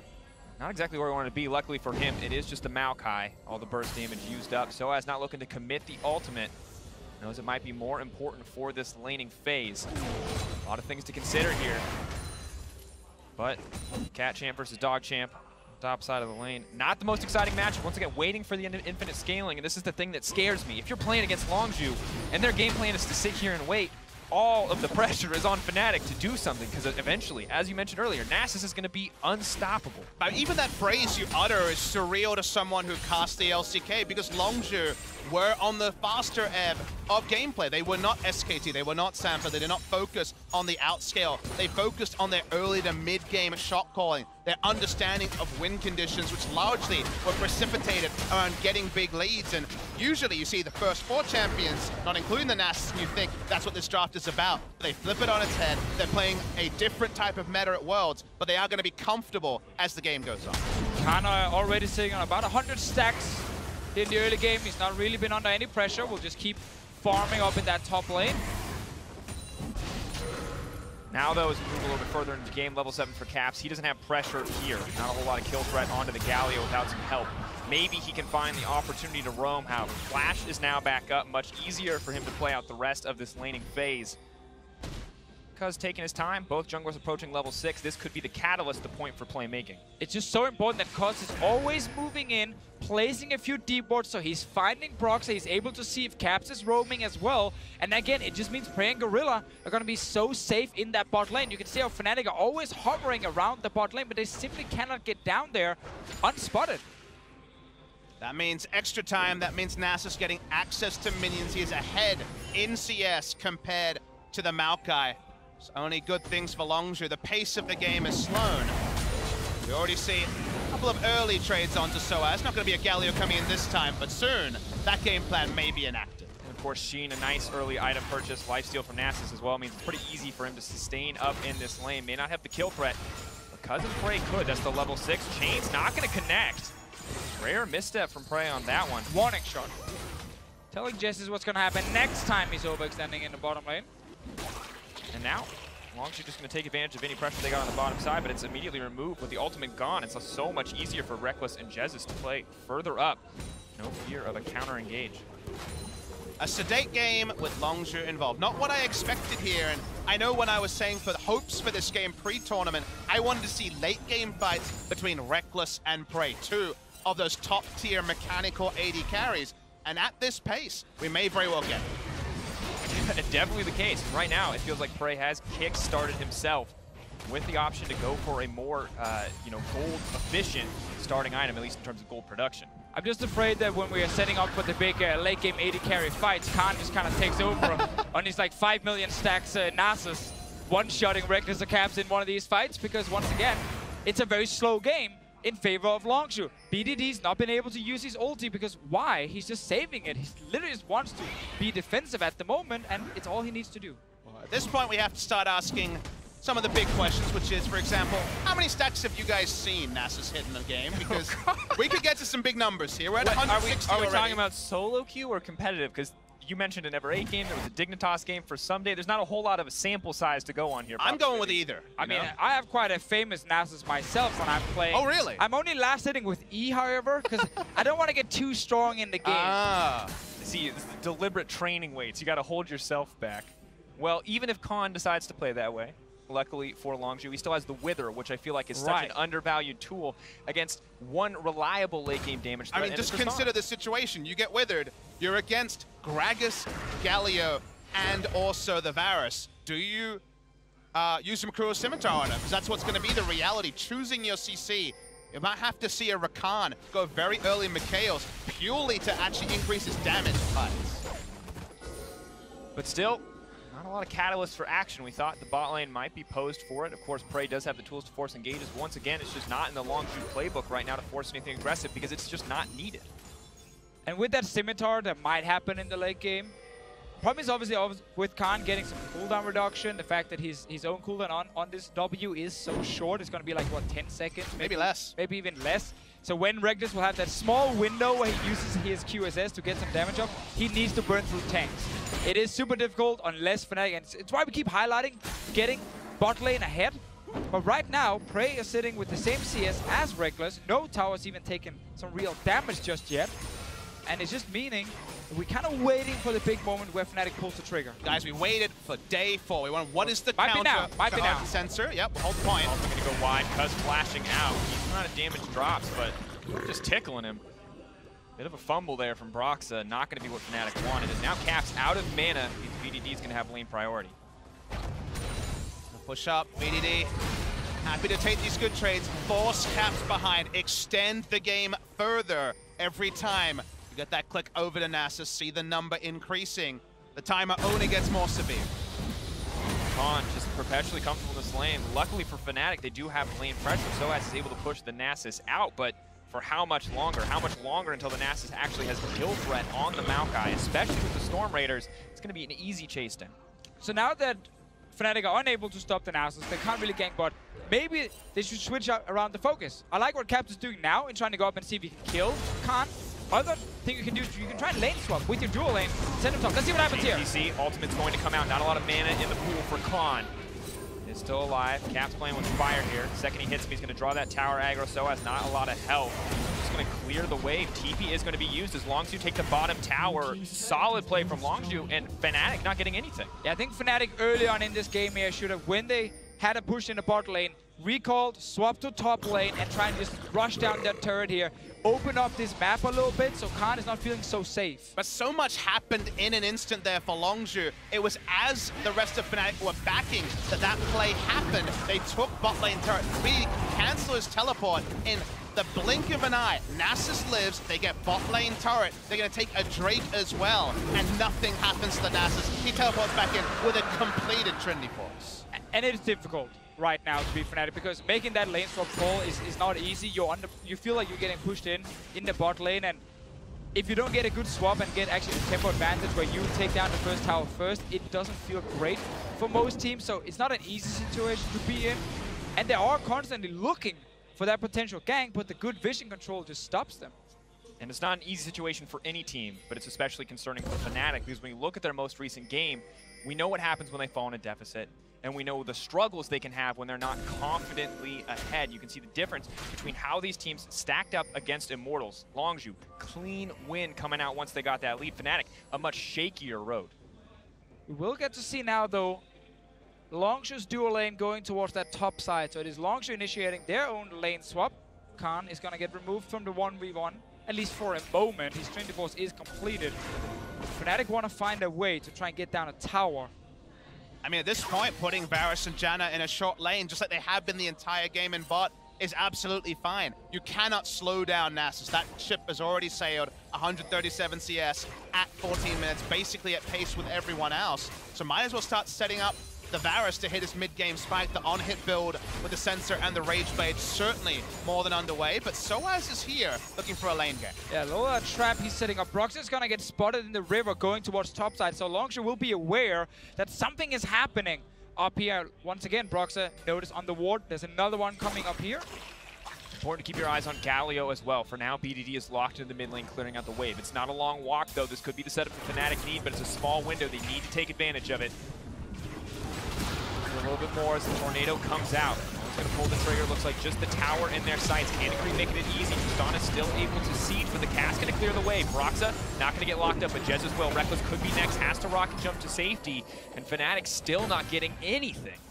But again, it's because it's taken them so long to initiate this swap here in the game. Once they couldn't find the kills in bot lane, they had to do it earlier to try and get down a tower, to try and speed up the tempo, because now they're just losing towers in the bottom lane. Terrifying to watch too. Nasus over 300 stacks at this point in the game, only 15 minutes in. Khan is a farming machine. Something that you have to respect because this matchup no longer quite as one-sided, but Broxa sees an opportunity. Prey has been locked up. A nice Monsoon gonna stop it. No further aggression comes in. Fnatic once again denied. Give a cookie over the cast as well for that bot. This time onto Jez is denying his entrance into the fight. Khan and Soaz fighting down here, but everyone steps away. How do you beat the tank meta? First answer from Europe, it was Trundle. The Nasus doing the same thing. It's been pushing and ignoring Maokai's damage. Speaking of damage. Chess is going to get out with his life, right? Taking a lot back from the tower and no mana left. Broxy doing what he can, but the Blast Cone just keeps Longzhu out and into safety. Fnatic are trying to get something, but they're not getting anything in any one of these exchanges. It's exactly the game plan from Longzhu. It must be so frustrating to be on Fnatic and at the last pick realize that the timer you are on is not what you expected. The Galio-Nasus duo, only seen once in a game that not many watched, is working a treat. Wasn't quite able to take down the inhibitor turret bot lane. Has it low. Speaking of top lane standing gold, Fnatic have to keep giving away free objectives. And it's just important to highlight that Khan himself is just farming. He's not actually like outplaying anyone or doing a whole lot. It's just the rest of Longzhu on the bottom side of the map, just like we've seen in the LCK multiple times, with defensive vision by playing smart or avoiding any potential plays from Fnatic. And that's kind of why the game was so slow early. And there was never really an easy opening to take. Most teams around the world will always make a mistake here and there and give you at least a chance to force a fight on them. Barely been possible in this game. Difficult road for Fnatic. They need to find an opportunity to come back. You can see Soaz and Caps grouping up. Maybe they're hoping to find a pick. They've certainly got enough CC. But Ward will just catch them on the side before they begin. Cats come out. Hoping for a little bit of lockup. The tower is low, but there's not a creep wave there. They have to commit to the dive. They wanted Cats is committing, but not the way that he wanted to. Jez is trying to make his way out. Galio coming in as well. Cuz on the hunt for blood. But here comes Nasus. There's the withered half health. My God, the Siphoning Strike reduced cooldown as well. Cuz retreating. Nasus finding the first kill, the latest first blood thus far. Prey taking down Caps as well. Longzhu cutting through Fnatic. And the difference with this side lane champion into tanks, he actually provides burst damage in a fight. Every Q will proc Siphoning Strike, just like an early game jungle Ezreal. Nothing Fnatic can do. Rekkles half health and withered. One of the worst feelings ever. Give him Ardent Sensor, give him other items. After the wither comes through, he's not going to have the damage to do anything. Such a good counter pick in this game here from Longzhu's side. They saw this draft from Fnatic, they saw the different tanks, they saw the Tristana who's so focused on her auto-attacking, and then they have this Nasus ready, who we know in the late game is just even better than in the past. And we have to remember we're introducing Khan to a lot of the viewers at home. This is the guy who wanted a counter pick to the Renekton that was dominating the early game and the early part of summer season. He locked in Mordekaiser straight up and took him into lane. This guy always has the mad scientist view of what takes down. He always wants lane priority. He's had no issues in the side lane, and we get to see him in a fight. Very nice chain of corruption and also cast from Cuz. Yeah, exactly. This Gragas performance from Cuz here is very, very good to just once again make it hard for Fnatic to start the fights. At this point though, as soon as they didn't actually get the first kill, all these different tanks are just gonna run you down. And Rekkles talked so much about his matchup versus Prey, what it would mean for him to beat Prey. But he doesn't get to fight Prey. He has to fight Khan, and Khan beats 80 carries. This is so solid for the Nasus. He beats some tanks too. Oh, that's gotta hurt for Soaz. Another kill dropping for the Nasus, but a fight is breaking out in the mid lane. Longzhu stalling out Fnatic once again. Right now we're on 430 stacks for Khan on this Nasus, so not even 20 minutes into the game and we're plus 400. And just be clear, he can't enter lane. I mean, I say Soaz cannot enter lane against the Maokai. Permanent wither, the CDR is mostly getting up there, at least 20% from the Trinity Force. Takes him down, percentage shred on the Siphoning Strike. Fires everywhere on the map, and they also still have that Galio ult up. They haven't needed to use it much. Backing off, Caps getting caught out. Even the tanks are not have enough damage to take down the Syndrome. Wins of War, ticking. Prey actually going to grab that one. Longzhu are just playing with their food. 7K gold lead, 20 minutes into the game. Nothing for Fnatic, on the verge of getting perfect game. And that's the really worrying thing to say. 3-0 into a perfect game, Soaz just already dead. Chains of Corruption landing for Prey. He may have missed one, but every other one has connected thus far. We can see the 1v1 replay in the picture-in-picture. Important to remember how we got here, because that is a Rift Herald in the middle of Fnatic's base at 20 minutes. Khan can cut through these towers in an instant. Fnatic are out of options. They've got one last chance, one opportunity to try to seize a fight, but there is nothing in their wheelhouse. There is nothing in the toolkit. All they see is Nasus in front of them. This game is the story of Khan farming it up and bringing it home. And we get to see a dancing Rift Herald in professional play. It only dances if it takes down the Nexus, and bringing in the Nasus was the masterstroke because the game was played around, and all Fnatic could do is watch Longzhu in awe. We talked about how good Longzhu were, how dominant they could be. The shortest game of Worlds thus far. The dancing Rift Herald encapsulating everything that was this game. Because to me, it felt like Fnatic didn't even get to play League of Legends. Longzhu were just one step ahead at every turn. Exactly. Like, they tried to draft the Rakan to have some sort of engage in the bottom lane, but Cuz always went in, deboarded the enemy jungle, Praying Gorilla played safe, and meanwhile Khan was just farming in the top lane. And the Nasus mains out there are nodding their head at picks and bans, because guess what? The Janna was taken early, very early, by Longzhu, have not prioritized it, and Janna shuts down Nasus in every single way. Melee damage champions cannot teamfight against a Janna. There was no Janna for them to claim. And also the Galio pick, it wasn't banned away by Fnatic. Big surprise to me, at least, they didn't remove it, because once again, it's a champion that prevents you from going aggressive in side lanes, because you can always join with the ulti. And there were too many factors for Fnatic to kind of get past. That simply meant they couldn't actually play so aggressive as they wanted to. And also note, BDD did not die. Another week, another deathless performance for BDD. Jet was finally wrong in his prediction. There we go. He tried. Something came true. Ah, BDD. Got him. And I think it just has to be so frustrating if you're on the side of Fnatic to come in to lose this hard in the early weeks when a lot of people expected you to come up big to a certain degree. And now you go into your matchup against Longzhu. You know it's a challenge. You play against a Galio in the mid lane. Frustrating. You play against a Varus on the bottom side who just avoids the all-ins. Must be such a frustrating game to end the first week on. Especially because we have to think back to that Immortals game for Fnatic. Like, they are so close to winning it, then the big play at the end of the game backfires completely. They lose it, and that's why you're now looking at Longzhu, and you're saying, wow, Fnatic actually needs to beat Longzhu at least once if they want to make it out of this group, and it seems almost impossible. Definitely a rough path for Fnatic thus far, but let's hear more on that game and send it over to the analyst desk. Whew. Thank you very much, Dracos. Fastest game of Worlds yet. I mean, just a clinic by Longzhu, and to top it all off, we get the Nasus in the top lane for style points. And it was a perfect game as well, so Longzhu just had everything down. This composition we actually saw in the LCK's promotion tournament where you have the Nasus top as a counter to the Maokai and then Galio that is supposed to just have Nasus on the side lanes, killing the Maokai, and then you ultimate with the Galio to guarantee that you can tower dive him. But we never even got to see that because they just got so damn far ahead. But I do have to criticize also Fnatic's preparation. If you can recognize Taliyah as a power pick for BDD, how do you not ban Galio? That's his second most played. Taliyah and Galio enabled Khan more than anything else in the world. It didn't get picked into the second phase, and they just let it through. They thought, oh, surely they don't know how to play around this. We'll handle it. Well, yeah, there's going to be a lot of questions around Fnatic's draft, right? But at the same time, I would contest that if a team is willing to pull out a Nasus like this, then, I mean, you're basically taking stabs in the dark anyway when you're drafting against them. I mean, these are all great questions, but the real question is this the first time Herald has danced in a competitive game?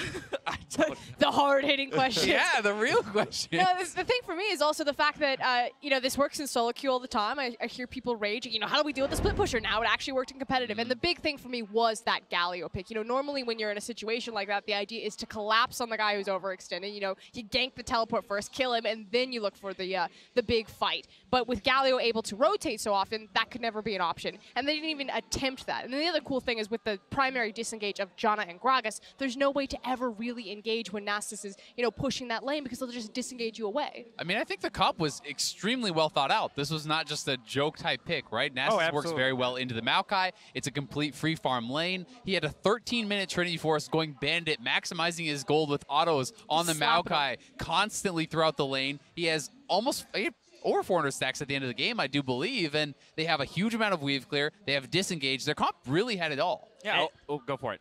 You can also wither the only AD damage on Fnatic, so you can actually team fight with this. It's a split push, but you have many options, and it just shows that Longzhu has actually given us a different flavor from just your squishy top laners. Now we get to see a pseudo tank, the bruisers of the Nasus, and that's more fear for being up against this team that now has clearly shown answers. I mean, Papa Smithy raised a great point mid-cast, right? With the Wither alongside all of the hard CC picked up from the side of Longzhu. That single AD threat. Would you even bother to, Merc Scimitar, say, a Wither just for the sake of either avoiding the rest of the CC or pumping out the damage? It's almost an impossible decision, right? But at the end of the day, the game was so fast we don't even have a replay for you. Instead, we have a damage graph, just so you could take a look at how lopsided this all was and how much work everyone did in this game. And the fact that those numbers are also so very low. I mean, the game was over so fast. There wasn't really a big team fight. It was kind of that one big fight in the top lane, and then it was really sealed from there. We've had games in group stages where AD carries have done 65K damage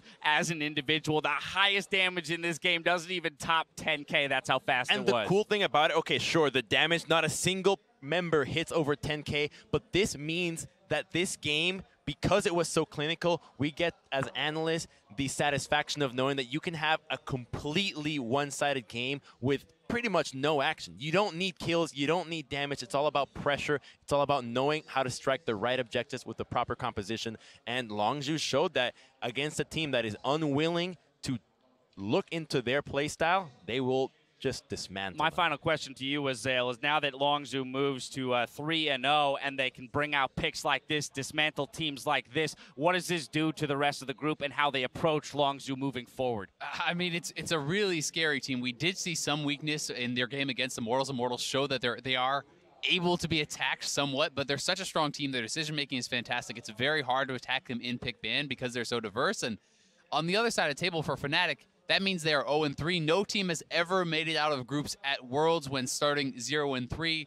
So definitely dire straits for the European squad. A couple 0-3 teams that have their work cut out for them next week, but not for Longzhu. They're sitting pretty atop Group B with 3 straight wins. For more, we're going to send it down to Shox for a chat with their top laner. Thank you very much, Dash, with the man himself, Khan, who we thought maybe would pull out something super aggressive duelist, but it was the Nasus. So I'd love to know, Khan, why the Nasus in this scenario and why did it work out? 이제 그 많은 사람들은 칸 선수 하면 되게 공격적인 챔피언을 생각하게 되는데 이번 판에 왜 나서스를 고르게 되었고 나서스 픽이 어떤 의미가 있었는지 말씀해 주세요. 나서스 같은 경우는 이제 LCK 승강전에서 이제 EW의 탑 선수인 기인 선수가 마오카이 상대로 나서스를 쓰는 걸 이제 보고 거기서 배우게 됐는데 이제 한 번, 두 번 연습해 가면서 이게 나서스가 마오카이 상대로 이제 좋다는 결론이 나와서 이렇게 대회에서 쓰게 됐는데 이게 원래 초반에는 다른 팀원들의 희생을 요구하는 챔피언이지만 만약에 그 희생을 담보로 이제 만약에 잘만 풀린다면은 이제 사이드 스플릿에서 좀 강한 모습을 보여줄 수 있게 좀 그런 식으로 게임을 진행하게 되었어요. So I first saw Nasus in the Korean regional qualifiers when every winner's Keen played against Maokai at that match, and through that match I learned that Nasus is actually a good pick against Maokai, and through practice I decided to use this pick whenever at an actual match when the opponent plays Maokai. And actually Nasus requires a lot of sacrifice from the teammates, but through that sacrifice I think Nasus is a champion that can truly compensate that through the game and through split push. Oh, very interesting and very cool that you're confident enough to throw out these different picks. There were some question marks around how you also as a rookie would perform in your first Worlds group stage. You guys are 3-0 on the week for week 2. So how do you reflect on your own performance so far? 이제 사실 롱주 팀이 팀으로서는 많이 검증되었지만 아직까지 롱주 팀의 3명의 신인 선수들 뭐 BDD, 칸 그리고 이제 커즈 선수는 아직은 신인이기에 좀 더 경기를 봐야겠다라는 말이 많았었는데요. 이제 1주차 지난 현 시점에서 3승 0패로 매우 뛰어난 성적을 거두셨는데 현재까지 칸 선수는 본인의 경기를 어떻게 평가하시나요? 제 경기력은 만약에 10점 만점을 줄 수 있다면은 아직은 7점? 예, 완벽하게 잘하는 모습을 보이지 않아서 아쉬운데 이제 점점 가면 갈수록 더 좋은 경기력을 보여줄 수 있도록 이제 위쪽 상체 라인 3인방이 언제나 열심히 하는 모습을 보여드릴 거고 이제 점점 더 나은 모습, 더 좋아지는 모습 보여줄 수 있도록 연습 과정에서도 많이 노력하고 있으니까 좋게 봐주셨으면 좋겠습니다. So out of 10, I would give myself a 7 points, and I still think there's some room for improvement. But all of the 3 rookies of our team, we're trying really hard. We're practicing a lot and putting a lot of effort into it. So please keep cheering for us. I'm sure the people will. One final question. There are so many eyes on you this tournament because we saw how much you crushed in the LCK with always those aggressive picks and just doing things that no other top laners really do. Is there any advice you can give for aspiring top laners out there and what they should do to climb the ladder and maybe end up here as well? 지금 많은 전 세계 사람들이 지금 칸 선수의 LCK의 그런 인상적인 활약을 보고 많은 기대를 하고 이번 대회를 지켜보고 있는데요. 지금 칸 선수의 그런 화려하게 바탕 속에 바탕을 두고 지금 이 방송을 보고 있을 많은 일반 유저들에게 한마디 본인의 탑 플레이에 대해서 좀 조언해 줄 수 있다면 어떤 얘기 있을까요? 전 세계 탑 라이너분들이 한 가지만큼은 이제 명심하셨으면 좋겠어요. 여러분들이 지는 게 아니고 여러분들이 지면은 그거는 정글 탓입니다. So I just want to say one last thing to all the top laners in the world. Keep this in mind. If you lose, it's not your fault, but the jungler's fault. Okay, well, thanks for that final confirmation. Thank you very much, Khan Kantamida. Very fun interview as well. We're going to take a quick break, but we'll be right back with more Worlds action, so don't go anywhere. My God, the siphoning strike reduced cooldown as well. Cuz retreating. Nasus finding the first kill, the latest first blood thus far. Prey taking down Caps as well. 오케이, 이쪽으로 가줄게. 신드라 노플이야. 야, 넘어가면 돼, 넘어가면 돼.